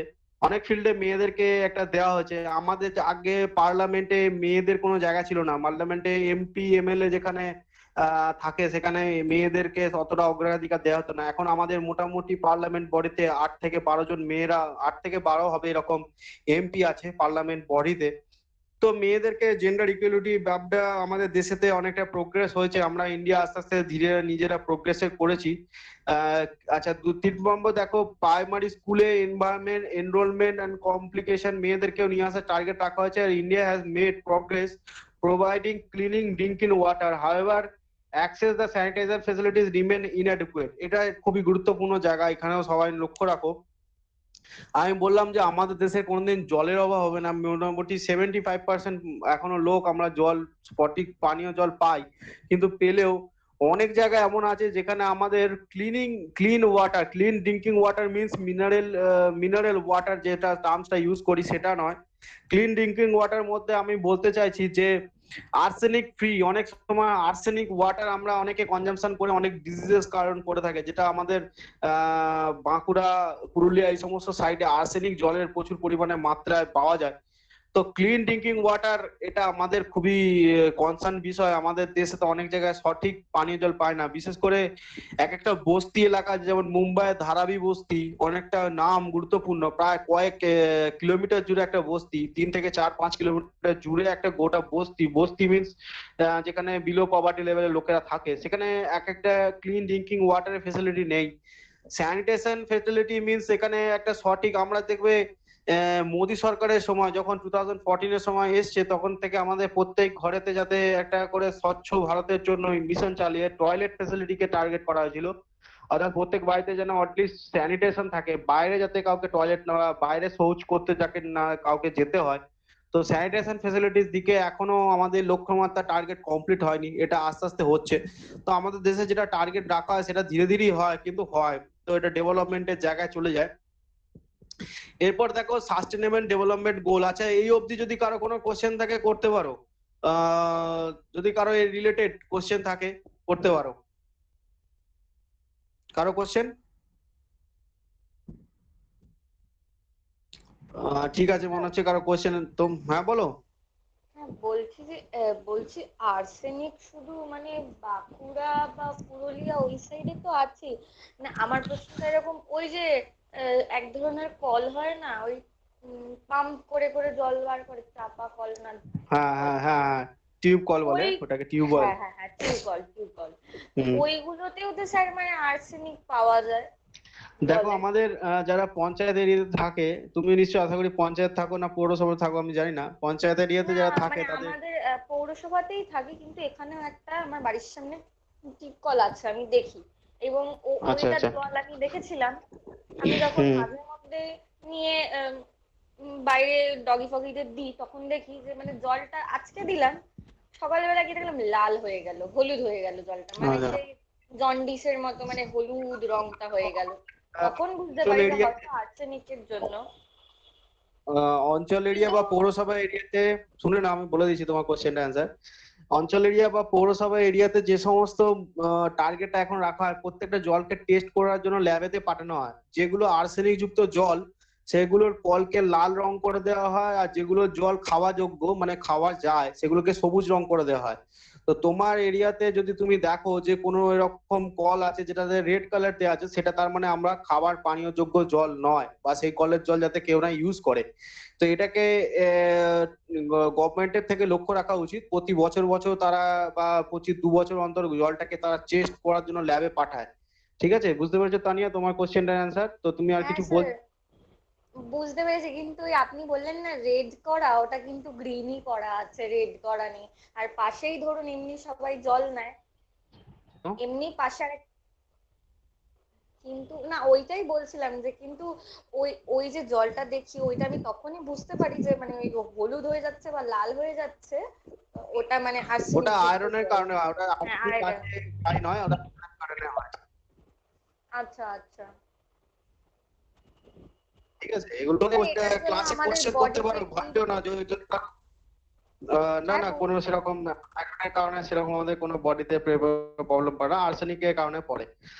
আর কারো কোনো এক্সট্রা কোশ্চেন থাকলে করতে পারো, আদার কোনো কোশ্চেন থাকলে ক্লাসের মধ্যে কেউ যেন ভয় না পেয়ে থাকো, বলো। স্যার স্যার একটা কোয়েশ্চেন। হ্যাঁ বলো বলো, কেউ কোশ্চেন করছিল, বলো। হ্যাঁ বলবো। হ্যালো। হ্যাঁ স্যার বলো বলো। হ্যাঁ স্যার বলছি যে ওই একটা আমাদের আমাদের হ্যালো। দেশে তো হ্যালো শুনছি, বলো। হ্যাঁ আমাদের দেশে তো স্যার মানে আমরা অনেক সময় ডাক্তারের কাছে গেলে বা অনেক সময় নিজেরাও বুঝতে পারি যে আমরা যে খাবারগুলো খাই সেই খাবারগুলোর মধ্যে বলা হয় যে অনেক পরিমাণে সার কিংবা ওষুধ এরকম ভাবে মানে এই জিনিসগুলো দেওয়া হয়। এই জিনিসগুলো দেওয়ার ফলে কীটনাশক, বিভিন্ন হ্যাঁ। বিভিন্ন রোগের সৃষ্টি হচ্ছে। আপনি কিছুক্ষণ আগেই বললেন স্যার একটা উন্নয়নশীল দেশ আর উন্নত দেশের মধ্যে একটা একটা বললেন, যুদ্ধটা বললেন। তো আমরা দেখি হেলথের দিক থেকে, হ্যাঁ, তাহলে কি স্যার যারা উন্নত দেশ যেমন ধরুন আমেরিকা, এরা যে উন্নত দেশ, এই উন্নত দেশের কি এরকমই মানে খাদ্যাভ্যাস কি এরকমই থাকে নাকি ওদের যথেষ্ট পরিমাণে ভালো খাবার দাবারই থাকে? আমরা উন্নত হব ঠিক আছে, বলেই বুঝতে পেরেছি, অ্যান্সার পেয়ে যাবে। আচ্ছা, আর কারো কোশ্চেন, কেউ একজন এসেছিলে বলছিলে, এই কোশ্চেনটা খুব ভালো বললো যে এখন লাস্ট কোশ্চেনটা করলো। আর কেউ বলছিল অপর্ণা না কে এসেছিল বলতে কথা। হ্যাঁ স্যার, বলছি যে বর্তমানে আমরা প্রত্যেকদিনই দেখি যে ডিজেল পেট্রোলের দাম প্রত্যেকদিন বাড়ছে, আর মানে প্রায় দেখা যাচ্ছে 100-র ওপরে ছাড়িয়ে গেছে। তো সেখানে আর কি এটাই প্রশ্ন যে এটা কি কোনো প্রি প্ল্যান, যাতে মানে গভর্নমেন্ট থেকে কোনো প্রি প্ল্যান নেওয়া হয়েছে যাতে মানুষ নিজস্ব গাড়ি ব্যবহার বন্ধ করে দিয়ে মানে পলিউশন কম করে, সেটার জন্য কি কোনো পদক্ষেপ এটা? আচ্ছা ঠিক আছে, জেনে বলে দিচ্ছি। দুটো কোশ্চেনের অ্যান্সার, দুটো কোশ্চেন ভালো হয়েছে। এরকম কোশ্চেন করলে ক্লাসের মজা এসে যায়, একবারে বোরিং ক্লাস লাগে না। তো দেখে নাও, ফার্স্ট যে কোশ্চেন করলো আমেরিকা এবং India, developed nation and developing কান্ট্রির মধ্যে যে ফাইটটা, বা বাকি অন্যান্য দেশের ডেভেলপড বা ডেভেলপিং নেশনের মধ্যে ফাইটটা। তো আমি তোমাদের দুটো জিনিস বলে দিই। আমরা যে ফুড চেনের মধ্যে রয়েছি, আমরা হচ্ছে এগ্রিকালচারাল দেশ, মানে আমাদের কৃষি হচ্ছে ব্যাকবোন বলতে পারো। আমাদের দেশে চাষাবাদটাই সবকিছু। তো যখন গ্রিন রেভলিউশন বা এই সমস্ত রেভলিউশন গুলো ধীরে ধীরে এসছে, যখন আমাদের দেখলো যে জনসংখ্যা প্রায় কোটির ঘরে পৌঁছে যাচ্ছে, তখন আমাদের দেশের যতটা না জমি, সেই অনুযায়ী লোকের বাসস্থান প্লাস সেখান থেকে তাদেরকে খাওয়ানো, দুটো একটা গভর্নমেন্টের কাছে টার্গেটের ব্যাপার হয়ে যাচ্ছিল। আমি কথা বলছি 1970s এর সময়, যদি তোমাদের বাবা মাদের বা দাদুরা বেঁচে থাকে, জিজ্ঞাসা করবে সেই সময় মানুষ সঠিকভাবে খেতে পেত না। তার জন্য একটা কি করা হতো, জেলার মধ্যে বা ডিস্ট্রিক্টের মধ্যে শুধুমাত্র ফুড সাপ্লাইকে বন্ধ করে দেওয়া ছিল। অর্থাৎ হুগলি ডিস্ট্রিক্টে যদি আমাদের এখানে আলু ফলে, তো আলুটা হাওড়া ডিস্ট্রিক্টে পাঠানো হতো না। সেই সময় এত খাদ্যের ক্রাইসিস হতো, অর্থাৎ যে ডিস্ট্রিক্টে যেটা আছে সেই ডিস্ট্রিক্টে সেটাই খেত। তো সেটাকে ডেভেলপ করে করে করে করে আমরা কি করেছি, রাসায়নিক ইউজ করেছি। সেখানে নাইট্রোজেন যেখানে জমিতে দরকার সেখানে নাইট্রোজেন দিয়েছি, কোথাও আমরা কীটনাশক দিয়েছি যাতে পোকামাকড় খাবার ফসলগুলো যখন জন্ম নিচ্ছে সে সময় নষ্ট না হয়। তো এইগুলো বলতে পারো যে কোশ্চেনটা করলে যে স্যার রাসায়নিক খাবারে ভর্তি আমাদের তো শরীরে ক্ষতি করছে। তো আমি তোমাদের একটা কথা বলি, দেখো রাসায়নিক অনেক সার যেগুলো আমাদের শরীরে ক্ষতি করে না, সেগুলোকে গভর্নমেন্ট অ্যাপ্রুভ দেয় না। আবার অনেক সার আছে যেগুলো শরীরের পক্ষে ক্ষতি, সেগুলোকে গভর্নমেন্ট অ্যাপ্রুভ দেয় শুধুমাত্র পয়সার লোভে বা কোনো কিছু কারণে। রাসায়নিক সার মানেই যে ক্ষতিকারক জিনিস তা নয়। অনেক সারই আছে যেগুলো হচ্ছে গাছের ক্ষেত্রে দরকারি। আবার অনেক আমরা সেই জন্য আমরা জৈব সার ইউজের কথা বলছি, যে যেখানে জৈব সার ইউজ করলে কি হয়, আমাদের যে খাবার প্রোডাকশনটা সেটা কমে যায়। অর্থাৎ ধরো একটা জমিতে 14 বস্তা ধান হয়, জৈব সার ইউজ করলে সেটা কমে যাবে 12 বস্তায়। এবার আমাদের দেশের জনসংখ্যা 131 কোটি, তাহলে এরকম করে যদি অনেক জমিতে ফসল কমে যায়, তাহলে অনেক লোকই খেতে পাবে না, সেখানে হাঙ্গারের পরিস্থিতি সৃষ্টি হবে। তো এইগুলো অনেক কিছু মেজারমেন্ট আছে যেগুলোকে লক্ষ্যমাত্রা রাখা হয়, যে কিছু জিনিসকে আমাদের নিজেদেরকে কনজাম্পশন করতেই হচ্ছে জেনে বুঝে, শুধুমাত্র বেঁচে থাকার জন্য। আমি বলেছি স্ট্রাগল ফর এক্সিস্টেন্স, শুরুতেই শব্দটা বলেছি সেটার কারণে।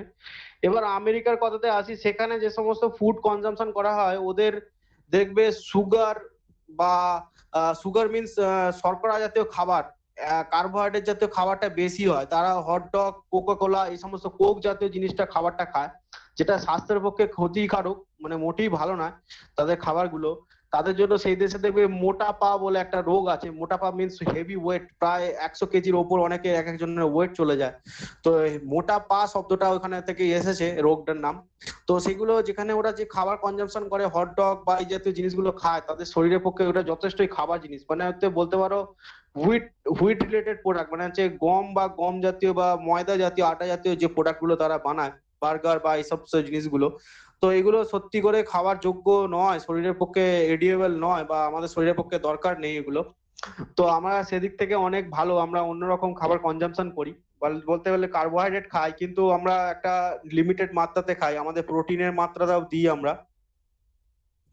তো তাদের কেন মানুষরা বেঁচে থাকে, তোমরা আমি একটা সিম্পল এক্সাম্পল দিই। একটা আমেরিকাতে যদি কেউ হসপিটালে একটা বেবি জন্ম নেয়, বাচ্চার জন্ম হয়, ধরে নাও 3 থেকে 4 দিন কি 5 দিন যে সময়টা লাগে, কি 7 দিনই একটা হসপিটালে সময়টা লাগে, তার বিল আসে হসপিটালে, ওই আমেরিকার হসপিটালে প্রায় 1 থেকে 1.5 কোটি টাকা, শুধুমাত্র হসপিটালের ওই বিলটা।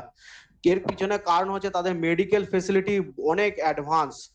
আমাদের যখন ক্রিকেটার যুবরাজ ক্যান্সারে আক্রান্ত হয়েছিল, আমাদের ভারতবর্ষের এত ক্যান্সার রিসার্চ ইনস্টিটিউট ছিল, অথচ সে বাঁচাতে পারেনি বা বাঁচতো না যদি না সে আমেরিকায় গিয়ে চিকিৎসা করাতো। এবং তার বিল আমি আশা করি কোটির থেকে কোটির ঘরে পৌঁছে যাবে, 10 কোটি থেকে 20 কোটি তো হবেই তার বিল, তাকে যেভাবে বাঁচিয়ে রেখেছে। মানে তার অন্য জনের শরীরের বোন ম্যারো থেকে ম্যারো নিয়ে তাকে ইমপ্লান্ট করে তাকে বাঁচানো হয়েছে। তো ওদের চিকিৎসা ব্যবস্থা অনেক ডেভেলপ, সেই জন্য ওদের দেশের মর্টালিটি রেটও অনেক কম। অর্থাৎ যদি কেউ এই সমস্ত খাবার কনজাম্পশন করেও থাকে, তো তাদেরকে চিকিৎসা ব্যবস্থার মাধ্যমে বাঁচিয়ে রাখা হয়। তো আশা করি যে কোশ্চেনটা করলে সে নিশ্চয়ই বুঝতে পেরেছো আমেরিকা ডেভেলপিং নেশনের সঙ্গে আমাদের ডেভেলপ নেশনের চিকিৎসা ব্যবস্থা কোথায় তফাৎ। সেকেন্ড হ্যাঁ কোশ্চেনটা চলে আসি। যে কোশ্চেনটা করলে যে এটা কি প্রি প্ল্যান, আমি আশা করি হ্যাঁ টার্গেটেড কথা প্রি প্ল্যান্ডই। কেননা ট্যাক্সেশন সিস্টেমে আমাদের একটা পরিবর্তন করতে হয়েছে। ট্যাক্সেশন সিস্টেম মিন্স আমাদের যে ফুয়েলটা আসে, অ্যাকচুয়ালি যদি সত্যিকারের ট্যাক্সকে ছেড়ে দেওয়া হতো আমাদের দেশে, যদি না কেউ কোনো সরকারি কর চাপাতো, তো আমরা এই তেলটা কিনতাম 36 টাকা থেকে 40 টাকার ভেতর রিফাইন করে। কারণ না আমরা যেটা রিফাইন, আমরা তো বিদেশ থেকে আনরিফাইন্ড অয়েল আনি, অর্থাৎ এটা ক্রুড অয়েল আনি, সেটাকে রিফাইন করে 3টে ভাগে ভাগ করা হয়, 4টে ভাগে ভাগ করা হয়। একটা হচ্ছে পেট্রোল, ডিজেল, কেরোসিন আর পেট্রোলিয়াম প্রোডাক্ট, যার মধ্যে ভেসলিন ফেসলিন এগুলো তৈরি হয়। তো এগুলো পেট্রোলিয়াম ওই ক্রুড অয়েল থেকে আসে। তো যেটা আমরা কিনে আনি হয়তো 20 টাকা কি 22 টাকা পার লিটারে ব্যারেল কিনি ওখান থেকে। তো সেখান থেকে আমাদের দেশে ইম্পোর্ট হয়ে আসে, এসে আমাদের দেশে এটাকে আবার রিফাইন করা হয়। রিফাইনারিজ আছে অনেক, নিজস্ব সংস্থা আছে, ইন্ডিয়ান অয়েলেরও আছে, ভারত পেট্রোলিয়ামেরও আছে, রিলায়েন্সেরও আছে, এরা রিফাইন করে সেখান থেকে তেলগুলোকে বার করে আলাদা আলাদা ইউজের জন্য। তো এই হচ্ছে ব্যাপার, মেনলি এটা একটা টার্গেটেড বলতেই পারো, কারণ এখানে সরকার কেন্দ্র সরকার নিচ্ছে 36 টাকা এবং আমাদের ওয়েস্ট বেঙ্গল স্টেট নিচ্ছে 27 টাকা, দুটো সরকার মিলে আমাদের যে অয়েলের ওপর ট্যাক্স বা ডিউটিটা সেটাকে বাড়িয়ে নিচ্ছে। এর পিছনে রিজন হচ্ছে করোনার সময় গভর্নমেন্টের কোনো ইনকাম ছিল না লকডাউনেতে। তো সেই কারণে মেইনলি তারা দেখেছে যে একটা ইনকাম সোর্স এটাই আছে যেখানে মানুষ দৈনিক প্রয়োজনে গাড়ি ঘোড়া চালাতে গেলে তেলের কনজাম্পশন লাগে। হ্যাঁ, এটা বলতে পারো যে আমাদের এর জন্য কমিউনিটি গুডস, মানে যেগুলো আমাদের খাবার সেই পরিবহনের মাধ্যমেই আসে, সেগুলোর দাম বেড়ে গেছে। কিন্তু কিছু করার নেই, ট্যাক্স এখানে বাড়িয়েছে শুধুমাত্র সরকার এটা লক্ষ্যমাত্রা দিচ্ছে যাতে মানুষ আর না পেট্রোল বা ডিজেল জাতীয় গাড়ি চাপে, বা ট্যাক্সটা থেকে তাদের ইনকামও হয় যদি মানুষ চালাতে থাকে। তো এটা একটা লক্ষ্যমাত্রা, তুমি সত্যি কথাই বলেছো, ঠিকই কথাই বলেছো, ব্যাটারি জাতীয় জিনিসের লক্ষ্যমাত্রা রাখা হচ্ছে আমাদের দেশে। এরপর চলে আসো সাস্টেনেবল ডেভেলপমেন্ট গোলস, তারপরে স্যার একটা আমার চ্যাপ্টারে একটা 6 প্রশ্ন নম্বর। আছে। স্যার হ্যাঁ আমার বলো। একটা প্রশ্ন আছে এখান থেকে। বলছি হুম মিলেনিয়াম ডেভেলপমেন্ট গোলসে 8টা গোলসের কথা বলা হয়েছে। তো হুম 8টা গোলস বা 8 গোলস কতটা সার্থকতা পেয়েছে, যে যার জন্য সাস্টেনেবল ডেভেলপমেন্ট গোলসটাকে আবার মানে পরে পরিকল্পনা করা হয়েছে, এবং কতটা ব্যর্থ হয়েছে যার জন্য ওই পরিকল্পনাটা আবার নেক্সট পরিকল্পনা নিয়েছে, একটু আচ্ছা মানে ঠিক আছে, তো জানতে চাই। তোমার কোশ্চেনের অ্যান্সার আমি পড়াতে পড়াতেই দিয়ে দেবো, ঠিক আছে? তুমি ক্লাসটা মন দিয়ে শোনো যে কোশ্চেনটা করলে। আচ্ছা স্যার। তো হুম। সাস্টেনেবল ডেভেলপমেন্ট দেখো এখানে 17 গোলস কে টার্গেট করা হয়েছে, 17টা গোল আছে। সাস্টেনেবল ডেভেলপমেন্ট আনা হয়েছে, এই যে আমাদের একজন প্রশ্ন করলো, খুবই সুন্দর কোশ্চেন করেছে, তার মনে কোশ্চেনটা জেগেছে যে স্যার 8টা গোলস তো 2015 কে টার্গেট করে নেওয়া হয়েছে স্যার, আবার তারপর 2030 তে আবার 17টা গোল রাখা হয়েছে। তো এটা থেকে বুঝতে পারছো, ধরো আমি একটা কথাই বলছি যে ইউজিসি নেট পরীক্ষা কেউ যদি এবছর টার্গেট করে এবং সে আই থিঙ্ক ধরো মনে করছি যে ফেলিয়ার হলো, সে কি করে তার রুটিন সমস্ত কিছু চেঞ্জেস আনে, যে না এই রাস্তা দিয়ে গেছি, আমার এখানে ভুল হয়েছে, সেই জন্য আমি ফেলিওর হয়েছি, আমাকে এই রুটিন গুলো করতে হবে, এই রুটিনে আমাকে চলতে হবে, বা এই চ্যাপ্টার গুলোর উপর জোর দিতে হবে। আমি যেটা কোশ্চেন দেখতে পেলাম সেটা মনে হচ্ছে আমার এই চ্যাপ্টার গুলোর মধ্যে দুর্বলতা রয়েছে।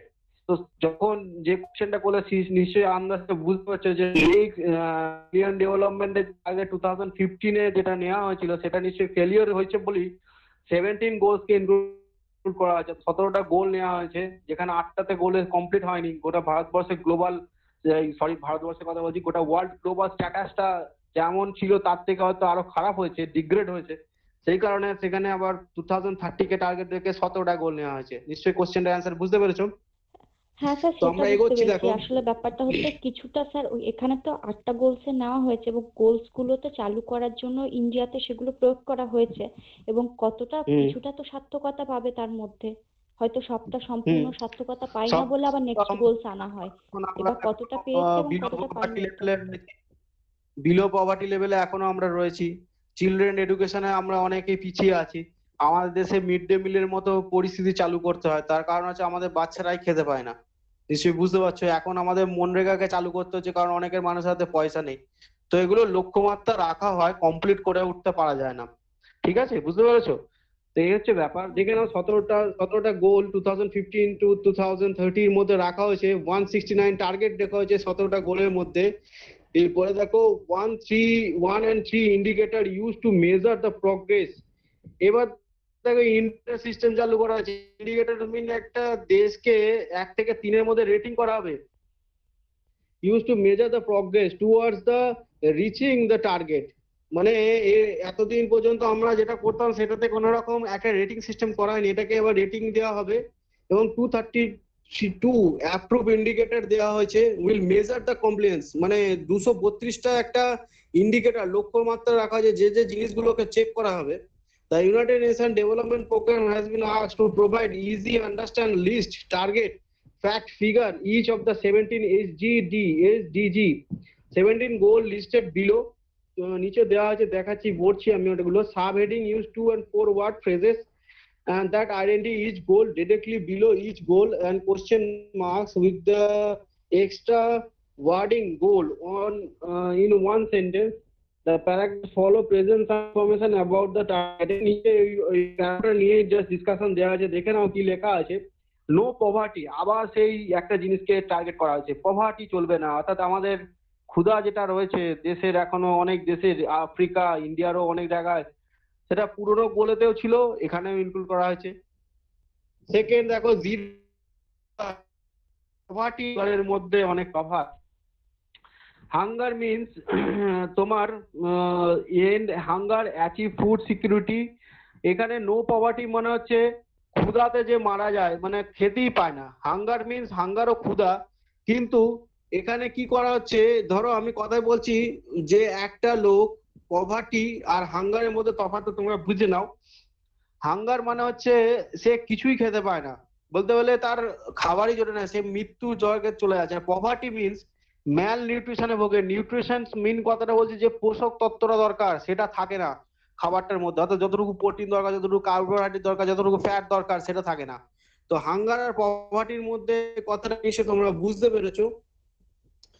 আচ্ছা, সাস্টেনেবল এগ্রিকালচারটা লক্ষ্যমাত্রা রাখা যায়। যেমন আমাকে একজন ক্লাসে কোশ্চেন করেছে যে স্যার, আজ যে সার কনজাম্পশন করা হয়, সার দিয়ে চাষ করা হয়, আমি তোমাকে বোঝালাম যে আমাদের দেশে যত জনসংখ্যা, আমাদের প্রোডাকশনও তত করতে হবে, না তো আমাদের ফুড চেইন কমপ্লিটলি ভেঙে যাবে, আমরা আবার সেই খেতে পাবো না পরিস্থিতি তৈরি হয়ে যাবে।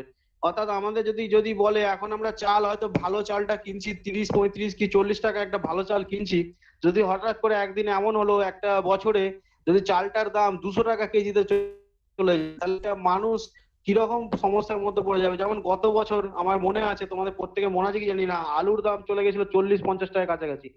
তো এটা একটা, তো বলতে পারো একটা এরকম অনেক ফুড, যদি সবকটা ফুডের দামই এরকম প্রমোট হয়ে যায় বা বেড়ে যায়, তো অনেক মানুষই বিলো পভার্টি লেভেলে চলে যাবে, তার খাবারই যোগান থাকবে না।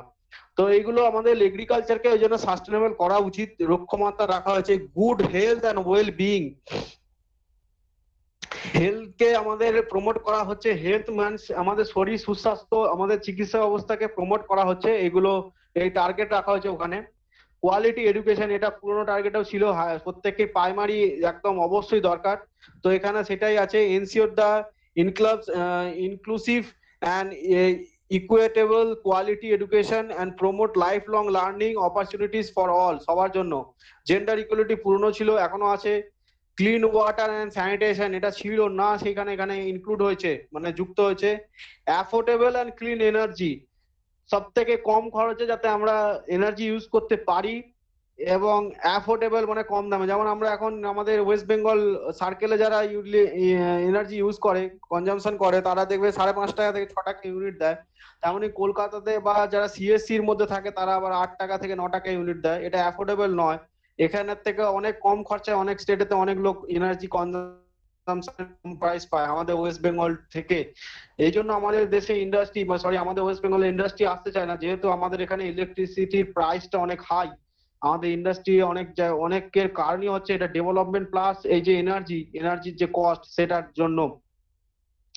Dissent work and economic growth, এখানে দেখো সঠিক কাজটা করতে হবে এবং ইকোনমিক গ্রোথকে সেখানে আনতে হবে। Promote sustain inclusive and sustainable economic growth, full productive employment and dissent work for all.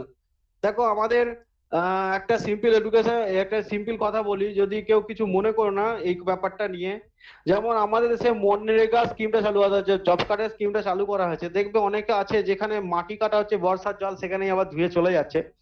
এটা বলতে পারো যে গ্রাউন্ড লেভেলের ফল্ট, যে এমন যে কাজটা করা হচ্ছে সেখানে সেই কাজটা প্রোডাক্টিভ নয়। আমি এটা বলতে এই কারণে চাইছি, যারা সত্যিকারের ডেভেলপড কান্ট্রি তাদের যে কাজটা করে সেই পয়সাটা সেটা ততটাকেই মানে ব্যর্থ হয় না। হয়তো ন্যাচারাল ক্যালামিটিতে নষ্ট হলো বা প্রাকৃতিক দুর্যোগে নষ্ট হলো সেটা আলাদা ব্যাপার, কিন্তু যে কাজটা যতটুকু করে ততটুকুর অর্থটা ততটাই ব্যয় হয়, এবং সেটা স্ট্রংলি সেই কাজটা যাতে কাজটা সঠিক হয়ে থাকে সেটার দিকে লক্ষ্যমাত্রা রাখা হয়। ডেভেলপিং নেশনে সেখানে অনেক সময় সেই খামতিটা থাকে, সেই কারণে সেই কাজটা করতে পারে না। তো সেই কারণে তারা অনেক পিছিয়ে যায়, সেই জন্যই তারা ডেভেলপিং নেশন। তো সিম্পলি একটা ছোটখাটো উদাহরণ দিলাম যে বর্ষাকালের সময় মাটি কাটায় এবং সেটা আবার যেখান থেকে কাটাচ্ছে সেটাই ধুয়ে চলে যাচ্ছে। তো এটা একটা জিনিস, অনেক ফ্যাক্টরি বন্ধ হয়ে যায় যেখানে শুধুমাত্র লেবার প্রবলেমের জন্য। আমরা যদি মনরেগা স্কিমের লোকেদের ঘন্টার শিফটে, হয়তো 2 ঘন্টা 3 ঘন্টা শিফটে তাদেরকে নিয়ে গিয়ে ফ্যাক্টরিতে কাজে লাগাই, তাদেরকে প্রপার এডুকেশন দিই, প্রপার সেই ফ্যাক্টরি কাজের শিক্ষাটা দিই, তাহলে একটা লেবার প্রবলেম সেই ফ্যাক্টরিতে কম হয়ে যাবে, আমাদের প্রোডাকশন বাড়বে, আমাদের বিদেশ থেকে আয় করতে হবে না, বিদেশ থেকে আনতে হবে না। অর্থাৎ মানুষরা কাজও পেলো, একটা ফ্যাক্টরি থেকে রোজগারও হলো, আমাদের জিডিপি গ্রোথও হলো। তো একটা ইকোনমির জন্য একটা চেন কতটা গুরুত্বপূর্ণ তোমরা নিশ্চয়ই বুঝতে পেরেছো। আমার এটার অতটা ভেঙে বোঝানো জিনিস নয়, আমি তোমাদেরকে বুঝিয়ে দিতে পেরেছি আশা করি। তো ডিসেন্ট ওয়ার্ক আর ইকোনমিক গ্রোথটার সঙ্গে কিরকম রিলেটেড এটা বুঝিয়ে দিলাম। ইন্ডাস্ট্রি ইনোভেশন অ্যান্ড ইনফ্রাস্ট্রাকচার, এটা আবার সেই সেম কথা, পুরোনো টপিকের মতনই, যে ইন্ডাস্ট্রি নিয়ে আসতে হবে, ইনোভেশন করতে হবে। যেমন আমি একটা বললাম আমাদের ইলেকট্রিক কনজাম্পশন প্রাইস প্রচন্ড হাই, সেখানে ইন্ডাস্ট্রি এর জন্য আসে না। একটা ইন্ডাস্ট্রি সেট আপ করতে গেলে তার ইনফ্রাস্ট্রাকচার দরকার, তার রোডওয়েজ দরকার, রেলওয়েজ দরকার, একটা ইলেকট্রিক কনজাম্পশন কতটা হচ্ছে দরকার, তার লেবার দরকার। যে একটা ইন্ডাস্ট্রি লাগাতে আসবে তার সে সঠিক লেবার পাবে কিনা সেটাও দেখতে হবে সেই স্টেটেতে। আমাদের স্টেটেতে যেমন এই ইন্ডাস্ট্রি আসার না পিছনে অনেকগুলো কারণে তার জন্য দায়ী। যেমন হচ্ছে build resident infrastructure, promote inclusive sustainable industrialization, forest innovation, foster innovation. এখানে দেখো এগুলো সমস্ত কিছুই দেওয়া আছে যেগুলো আমি কথা বললাম। বিল্ড রিসাইলেন্ট ইনফ্রাস্ট্রাকচার, যেখানে আমাদের ইনফ্রাস্ট্রাকচার তৈরি করতে হবে, যেটা যেমন চায়না একটা ইনফ্রাস্ট্রাকচার তৈরি করে একটা টার্গেটের মধ্যে। তারা 1 বছরের মধ্যে একটা গোটা রেলওয়ে নেটওয়ার্ক বানিয়ে ফেলেছিল শুধুমাত্র একটা ইন্ডাস্ট্রিকে সঠিকভাবে ডেভেলপ করার জন্য সেইখানে। তো এগুলো ইন্ডাস্ট্রি ইনফরমেশন আমাদের আস্তে আস্তে আসছে এবং ধীরে ধীরে হচ্ছে। রিডিউসিং ইনইকুয়ালিটিটা তো আমি ওখানে বললাম যে আমাদের ইনকাম ইনইকুয়ালিটি রাখতে হবে। ইনকাম ইনইকুয়ালিটি মানে হচ্ছে আমাদের দেশে দেখবে যারা বড় লোক প্রায় 80-20 রেশিওতে আছে। মানে কথাটা যেরকম বলতে চাইছি, গোটা ভারতবর্ষে যদি আমাদের ইকোনমিকে স্টাডি করা হয় তার মধ্যে দেখবে 20 ভাগ লোক আছে যারা হচ্ছে প্রচুর অর্থবান, এবং 80 ভাগ লোক আছে তারা সমস্ত টোটাল 80 ভাগ লোকের যা টাকা 20 ভাগ লোকের সমান টাকা। অর্থাৎ বলতে চাইছি যদি পাল্লায় মাপ করা হয় তা 20 ভাগ লোকের যা টোটাল অর্থ 80 ভাগ লোকের টোটাল অর্থ সমান। অর্থাৎ এখানে ইনকাম ইনইকুয়ালিটি আছে। তো সেই জিনিসটাকে রিডিউস করাতে হবে, যেটা অন্যান্য ডেভেলপ নেশনে ইনকাম ইনইকুয়ালিটি নেই। এটাকে কন্ট্রোল কিভাবে করে একটা সিম্পল লজিক বলে দিই। আমাদের দেশেতে ট্যাক্স এমন সিস্টেম করা আছে যে ধরো একটা টার্গেট মাত্রা রাখা, যদি কেউ 5 লাখ টাকা বছরে ইনকাম করে তার ট্যাক্সে ফ্রি থাকে।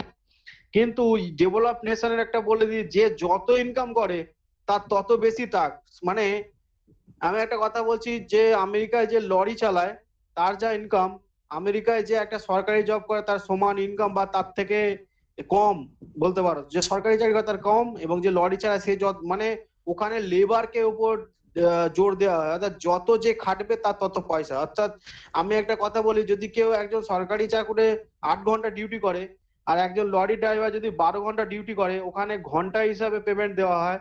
অর্থাৎ সরকারি চাকরি যদি সে ঘন্টায় $15 ইনকাম করে, আর একজন লরি ড্রাইভার যদি ঘন্টায় $12 ইনকাম করে, কিন্তু লরি ড্রাইভারটা যদি বলে যে আমি 12 ঘন্টা কাজ করব, আর যদি সরকারি চাকরির লোকটা বলে আমি 8 ঘন্টা কাজ করব, তাহলে দুজনের ইনকামের কমপ্লিকেশনটা দেখতে পাচ্ছ, যে 8 15 90, এখানে $90 ইনকাম হচ্ছে, সেখানে লরি ড্রাইভার 144 এর কাছাকাছি ইনকাম করে ফেলছে।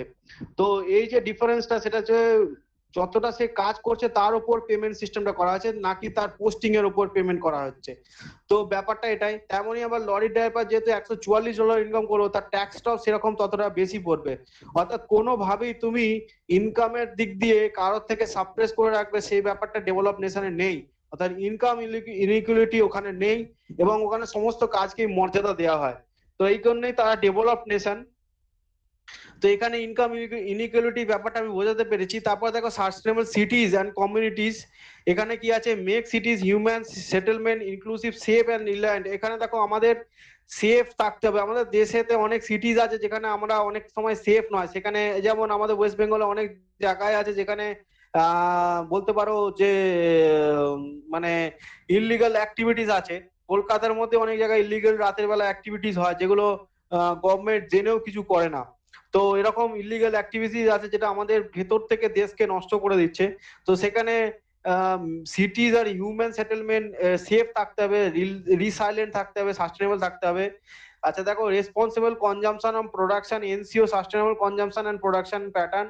তো রেসপন্সিবল বলতে হচ্ছে যে এনসিওর হতে হবে যে যাতে কনজাম্পশন যেটা করছি আমরা সেটা যেন সঠিক ভাবে করি এবং নষ্ট না করি। যদি ধরো আমাদের যতটুকু দরকার ততটুকুই ক্লাইমেট থেকে নিয়ে এনভায়রনমেন্ট থেকে নিয়ে বাকি এক্সেসিভ না নষ্ট করি। তো climate action, take urgent action to combat climate change and impact regular emission on promotion development renewable এনার্জির দিকে লক্ষ্যমাত্রা রাখতে হবে। এটাই মেন ওটার টপিকের কারণ। তারপরে দেখো 14 নম্বর আছে লাইফ বিলো ওয়াটার।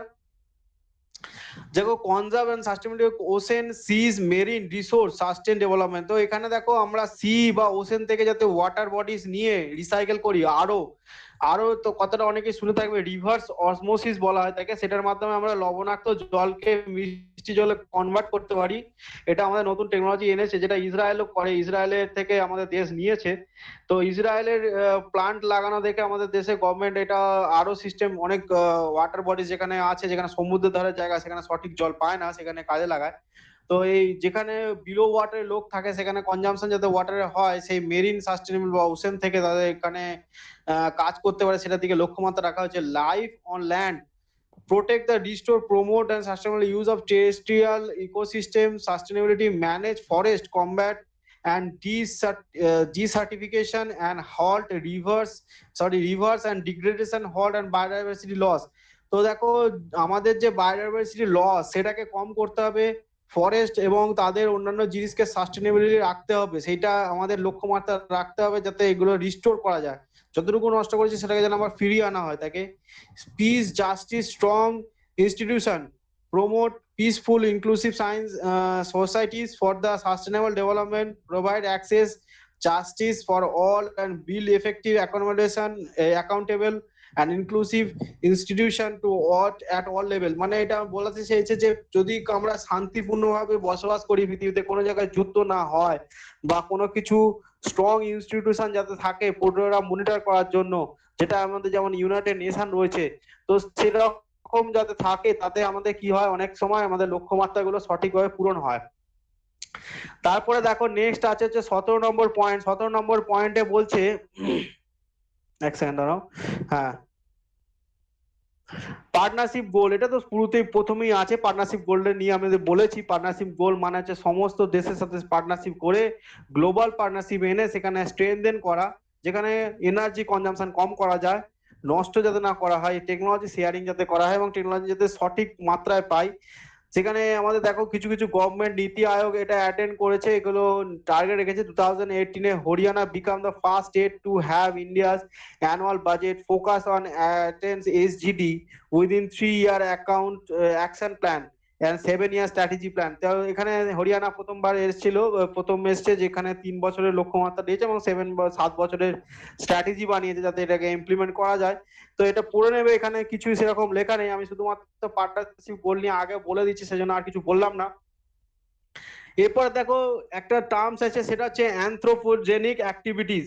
এছাড়া এখানে কিছু কোশ্চেন নিয়ে, যদি কারো কিছু কোশ্চেন জানা থাকে জেনে নাও, তারপরে টপিকটা পড়লেই তোমাদের শেষ হয়ে যাবে আজকের ব্যাপারটা। তো বলো, কিছু কোশ্চেন থাকলে জেনে নাও, আর তারপরে আমি ছোট একটা ব্যাপার আছে, বেশি বোঝানোর নেই, তোমরা এগুলো নিয়ে জানো। আমি শুরুতেই বলেছি যে এগুলো অনেকেই ছোটবেলা থেকেই পড়ে আসছো, জাস্ট সেগুলোকে একটুখানি বুঝিয়ে দেওয়ার। কারো কোশ্চেন কোনো কিছু নিয়ে, এটা নিয়ে এসজিডি নিয়ে কারো কোশ্চেন, সাস্টেনেবল ডেভেলপমেন্ট নিয়ে কারো কোশ্চেন? আশা করি কারো কোশ্চেন নেই। নেক্সট আমি এগিয়ে যাচ্ছি। 17টা পয়েন্টের মধ্যে ম্যাক্সিমাম পয়েন্ট পুরোনোতেই ছিল। আচ্ছা দেখো, এরপরে যে টার্মসটা আসছে হচ্ছে anthropogenic activities and their impact on. হ্যাঁ বলো। স্যার, সাস্টেনেবল ডেভেলপমেন্ট গোল শুধু কি এই টপিকটা থেকে কোশ্চেন আসে, না পুরো সাস্টেনেবল ডেভেলপমেন্ট থেকে কোশ্চেন আসে? দেখো, সাস্টেনেবল ডেভেলপমেন্ট গোল এই যে টপিকটা আছে, এই টপিকটা থেকে 17টা যে পয়েন্ট সেটা থেকে ইম্পর্টেন্ট, আমি সেইটাকে মেনলি ফোকাস করেছি এবং টোটাল থেকে কোশ্চেন আসে। তোমাদের যখন আমি কোশ্চেন দেব সেখান থেকে তুমি বুঝতে পারবে এবং প্রিভিয়াস ইয়ার তুমি নিজেও ফলো করতে পারো যে টপিক গুলো রাখা হয়েছে। আমি জিজ্ঞেস করছি মানে প্রথমত সাস্টেনেবল ডেভেলপমেন্ট কথাটা তো এই যে ব্রাজিলের রিও ডি জেনেরো সম্মেলনে অনুষ্ঠিত মানে তখন উঠেছিল, তখন তো এজেন্ডা 21-এর কথা বলেছিল। তা এটা তো সাস্টেনেবল ডেভেলপমেন্ট গোলস, যেটা তো 2015-এর নিউ ইয়র্কের সামিট। তো সেটাই বলছি যে এখানে শুধু ওই 2015-এর সাবমিটটাই আসে, না ওই সাবমিট থেকেও কোশ্চেনটা আসে, মানে ফার্স্ট সাবমিট যেটা হয়েছে? ফার্স্ট সামিট তো 2015 এর সামিটের ফার্স্ট সামিট, সেটা থেকে মেইনলি কোশ্চেন গুলো আসে। ঠিক আছে, তুমি আচ্ছা, তো এখানে একটা কথা বলে, তুমি ভালো কথা মনে করে দিয়েছো। এখানে অনেকে ক্লাসে কোশ্চেন জিজ্ঞেস করেছিল আমাকে যে কোন বইটা স্যার ফলো করব। তো আমি তোমাদের বলে দিই যে যে অক্সফোর্ডের বইটা আছে ওটা তোমরা লক্ষ্য করতে পারো, আর টু ম্যানস আছে, এছাড়া আরো আরিয়ান্তে পাবলিকেশনেরও বই আছে। সব বই মোটামুটি ভালো, তবে যে বইটা যেটা পড়বে একটাই বই পড়বে এবং সেটাকে বারবার রিভাইজ করবে। আমি কথা বলতে চাইছি, যদি একজনের কাছে দুটো বইও থাকে, দুটো বইয়ের মধ্যে মেনলি টপিক ধরে যে কোনো একটা বইকে খুঁটিয়ে ভালোভাবে পড়বে এবং সেটাকে ভালোভাবে কোশ্চেন অ্যান্সার গুলো করার চেষ্টা করবে। আর যত পারবে একটা টপিক বোঝার পর কোশ্চেন প্রবলেম সলভ করার চেষ্টা করবে। যেমন আমি আজকে এনভায়রনমেন্টালে দুটো টপিক পড়িয়ে দিলাম। যদি তোমাদের প্রিভিয়াস ইয়ার কোশ্চেন পেপার যদি কারো কাছে থাকে, অনেক বছরের 10 বছর 10 ইয়ার্স থাকে, মেনলি প্রিভিয়াস ইয়ার কোশ্চেন পেপারকে সব থেকে বেশি জোর দেবে যে কোনো পরীক্ষা থেকে ক্র্যাক করার জন্য। প্রিভিয়াস ইয়ার কোশ্চেন পেপার যে যত বেশি সলভ করেছে তার যত মনে থাকবে, তার যত সম্ভব হবে কাজ করার। তো এই কারণে আমি বলে দিই যে যে বইটাই থাকুক না কেন তোমার কাছে, সেই বইটার টপিক যেটা আছে সেটাকে ভালোভাবে পড়বে এবং সবসময় লক্ষ্যমাত্রা রাখবে সেইটাকে বারবার পড়ে তোমার যাতে মনে থাকে, সেই ব্যাপারটা যাতে বুঝে থাকো। আমি কথাটা বলেছি এক্সাম অ্যাবাউট তোমার কতটা তুমি সেই রাস্তাতে হেঁটেছো এবং কত পার্সেন্ট তোমার বেসিক নলেজটা তৈরি হচ্ছে সেটার উপরই রিলেটেড কোশ্চেন আসে। এমন কোনো কোশ্চেন দিয়ে দেয় না যাতে তুমি অস্বস্তিতে পড়ে যাও। আর কোনো এক্সামে তুমি 80% করে আসা মানেই, মানে ধরো আমি টপিকটাতে 5টা কোশ্চেন আছে, তার মধ্যে 4টে করে আসা মানে তুমি মোটামুটি ভালোভাবে ওয়েল প্রিপেয়ার্ড। তো এই হচ্ছে মেন ব্যাপার। এই বই রিলেটেড অনেকের কোশ্চেন ছিল, সেটা আমি বুঝিয়ে দিলাম যে আমি কিভাবে বইয়ের কথাটা বলতে চাইলাম। সাস্টেনেবল ডেভেলপমেন্ট নিয়ে যে কোশ্চেনটা করছিলে, তুমি বলছিলে যে ব্রাজিলের কথাটা, সেটা তো এক্সট্রা পরবর্তীকালে হয়েছিল। তো আমি যখন ফার্স্ট গোলটা এসছে সেটা অ্যাসেম্বলিতে যা যা হয়েছে, মেন মোটিভটা 2030 কে টার্গেট রেখে সেটাকেই বুঝিয়েছি এবং কোশ্চেন এটা থেকেই পাওয়া যায়। ঠিক আছে, আশা করি যে কোশ্চেনটা করেছিলে। আর যদি এক্সট্রা এটা থেকে কারো কিছু নলেজ এক্সট্রা গেইন করে থাকো, সেটা তো কোনো অসুবিধে নেই, তোমরা ম্যাক্সিমাম চেষ্টা করবে কোশ্চেন অ্যান্সার সলভ করার। ঠিক আছে, তো এরপরে নেক্সট টপিকে চলে আসি, অ্যানথ্রোপোজেনিক অ্যাক্টিভিটিস, এরপরে এনভায়রনমেন্টের উপর ইম্প্যাক্ট। এই অ্যানথ্রোপোজেনিক টার্মসটার উপর আমি মেনলি টার্গেট দেবো। অ্যানথ্রোপোজেনিক টার্মটার মানে হচ্ছে তোমার কোনো এনভায়রনমেন্ট থেকে কতটা আমরা সেটার ক্ষতি করছি। কেউ কিছু বলতে চাইছো নিশ্চয়ই? হ্যাঁ স্যার, হ্যাঁ স্যার, এই তো অ্যানথ্রোপোজেনিক টার্ম মানে হচ্ছে তাদের এনভায়রনমেন্টে। হ্যাঁ বলো। হ্যাঁ স্যার, একটা কোয়েশ্চেন এসেছিল 2015 তে, ওটা দেওয়া আছে যে অ্যাট প্রেজেন্ট ইন টার্ম বলে কি WH/the ইয়ার দেওয়া আছে, তারপর আইডেন্টিফাই দ্য কারেক্ট সিকোয়েন্স। ওই যে সিকোয়েন্সটা জানতে বললে তখন নেটওয়ার্ক ডিস্টার্বের জন্য শুনতে পেলাম না, কি কোশ্চেনটা বলো একবার শুরু থেকে। যে at present in term of per capital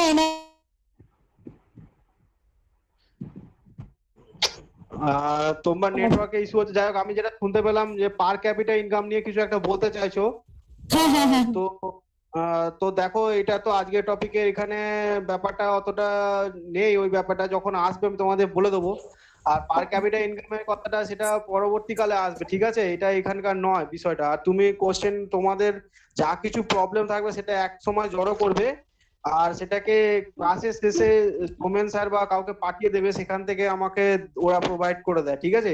তো আমি নেক্সট ক্লাসে সেগুলো আলোচনা করে দেবো। ক্লাসে যখন পড়াবে একটু এইগুলো কোশ্চেন যেটা ক্লাস রিলেটেড আছে সেটা জিজ্ঞেস করার চেষ্টা করবে। তোমার যদি এক্সট্রা কোনো কোশ্চেন থাকে পুরনো বা তুমি সলভ করতে গিয়ে পেয়েছো, সে সমস্ত কোশ্চেন তুমি কি করবে, সৌমেন স্যার কিংবা স্যার আছে তাদেরকে দিয়ে দেবে, তারা আমাকে প্রোভাইড করে দেবে এবং সেটা নিয়ে আমি নেক্সট ক্লাসে আলোচনা করে দিই। এবং ক্লাসে যারা জিজ্ঞাসা করে আমি যদি না জানা থাকে সেটা পরে ক্লাসে আলোচনা করেই দিই, এটা যারা আমাদের এতদিন ক্লাস করছে জানে।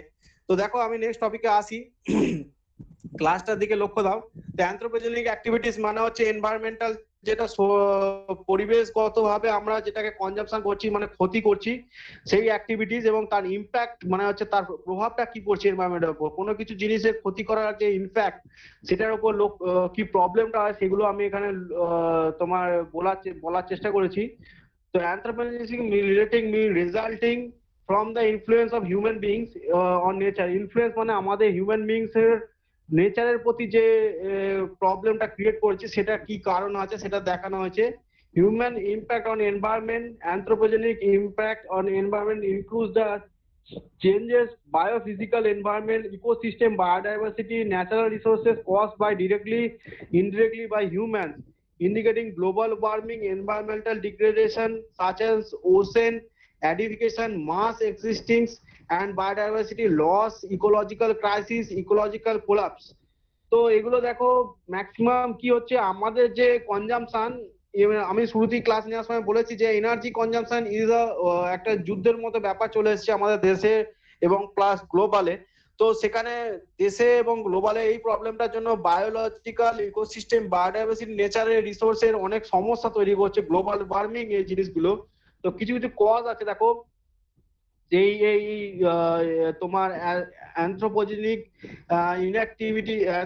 অ্যাক্টিভিটিসের জন্য প্রথম কজ হচ্ছে rapid growth of human population. প্রচন্ড পরিমাণে আমাদের পপুলেশনের সংখ্যা পৃথিবীতে বাড়ছে, প্রায় 700 এর কাছাকাছি, 700 কোটির কাছাকাছি ঘর আমরা ছুঁতে চলেছি। আমাদের দেশেই 140 কোটির ঘরে ছুঁতে চলেছি। তো র্যাপিড গ্রোথ অফ হিউম্যান পপুলেশনের ওপর আমাদের সব থেকে মেনলি কজ আছে।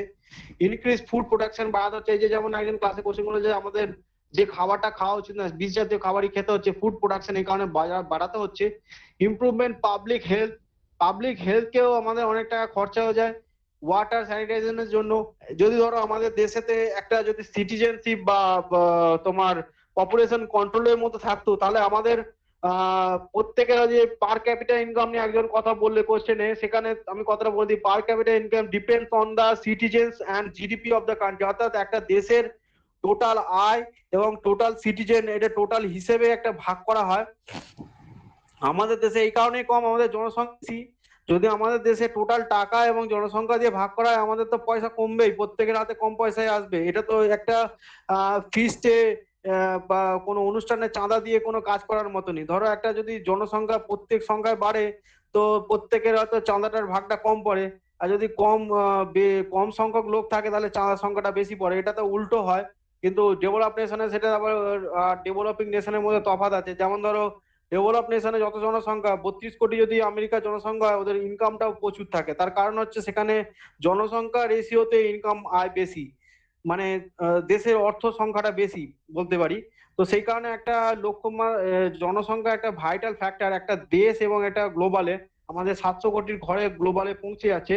তারপরে দেখো ইমপ্রুভ মেডিকেল সার্ভিসকে ইমপ্রুভ করাতে হবে এবং এডুকেশনকেও ইমপ্রুভ করাতে হবে। ডেথ রেট যেহেতু আমাদের কম হয়ে যাচ্ছে, সেই কারণে পপুলেশন আরো বেশি পরিমাণে আমাদের বাড়ছে। মেডিকেল সার্ভিস আমাদের স্ট্রং হচ্ছে, এই কারণে পপুলেশন আরো বাড়ছে। Effect of the population explosion over stress natural resources, এটা খুবই গুরুত্বপূর্ণ। যত বেশি জনসংখ্যা তত ন্যাচারাল রিসোর্সেস কনজাম্পশন হবে, এনার্জি কনজাম্পশন হবে। এটা শুরু থেকেই বলেছি, লড়াইটা এনার্জির উপরই। Over production and odds wastage, মানে যত পরিমাণ ওয়েস্টের পরিমাণ বাড়তে থাকবে, মানে যা যতটা দরকার নেই। অনেকে আছে যে খেতেই পায় না, অনেকে আছে যে খাবার পেয়েও নষ্ট করে, অর্ধেক খায় অর্ধেক ফেলে দেয়। তো এগুলো দেখো প্রোডাক্ট এনার্জি নষ্ট বলতে পারি। ফুডটাও একটা এনার্জি, আমাদের ফুড প্রবলেম আসবে, over stress, water resources problem হবে, আর আনএমপ্লয়মেন্ট আসবে। আনএমপ্লয়মেন্ট থাকলেই হাঙ্গার থাকবে, বিলো পভার্টি লেভেলের লোক চলে যাবে।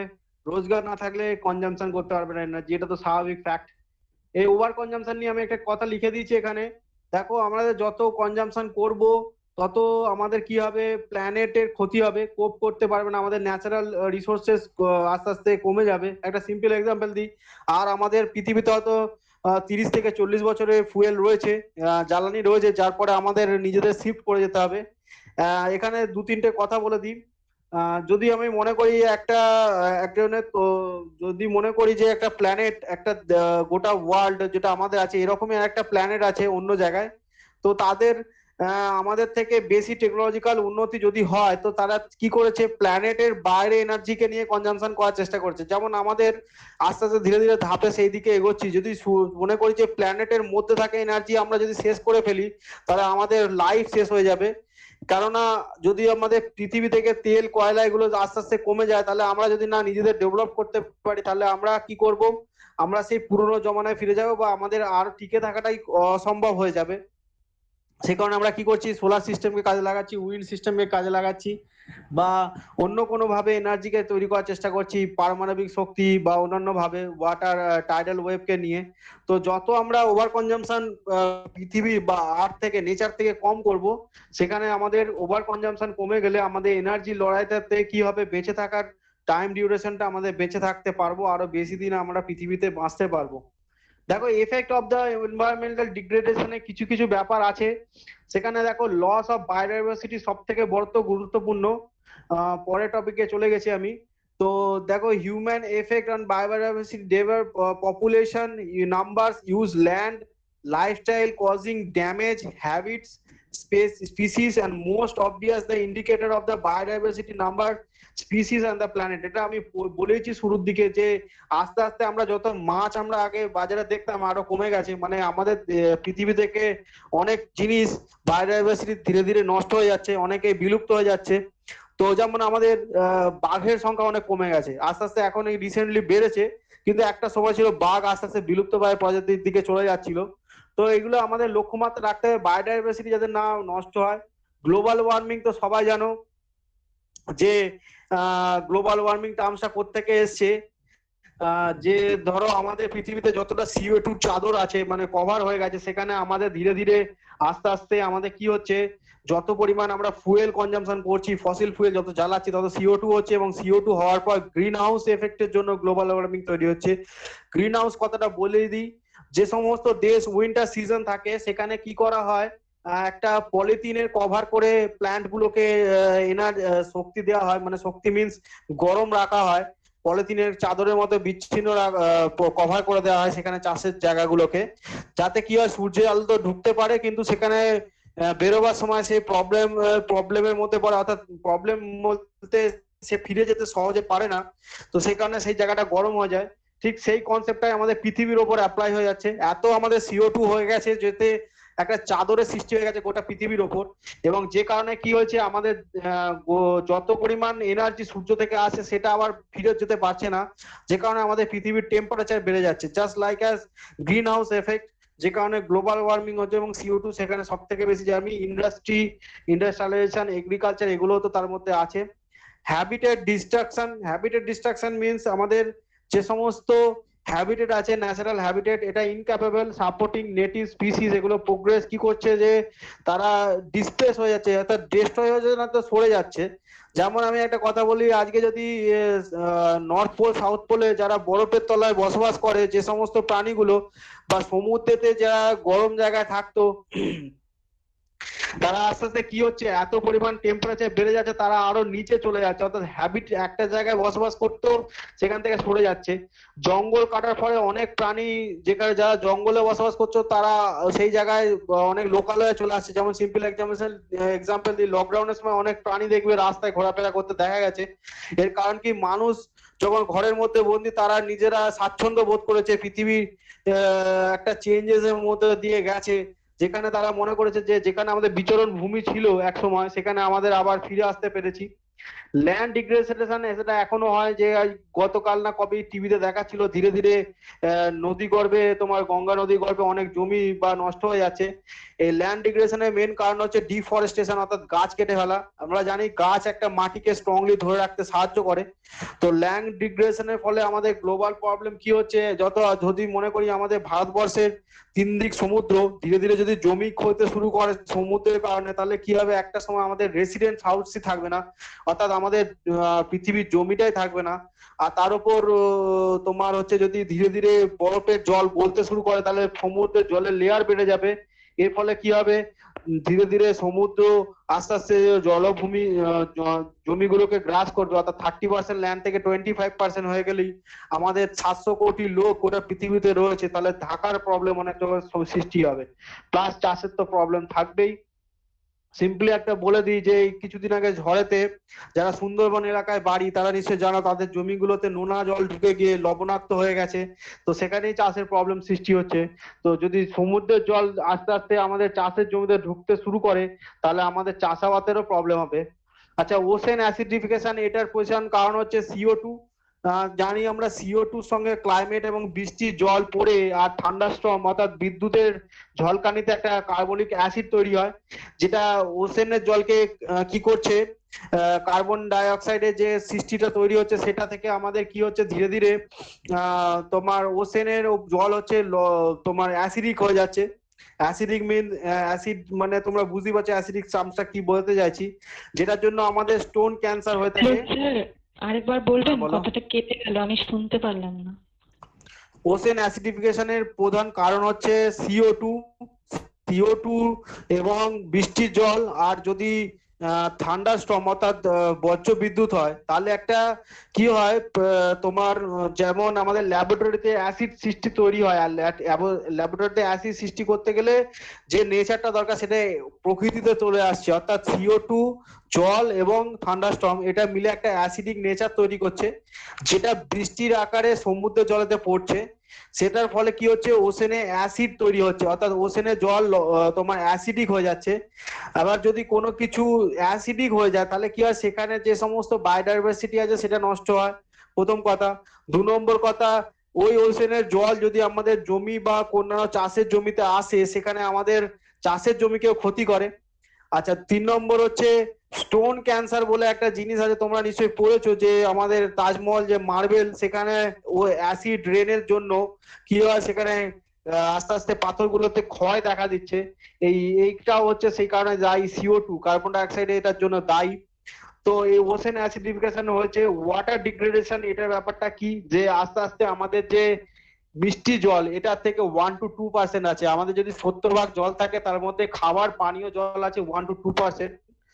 আমরা রিভার্স অসমোসিস টেকনোলজি যতই আবিষ্কার করিনি কেন, কিন্তু মিষ্টি জলই হয়, যেটার গুণাবর্ত বা যেটার ওয়াটারের যে সমস্ত মিনারেলস গুলো আমাদের শরীরে যায়, সেটা ওয়াটার মধ্যে দিয়ে যায়।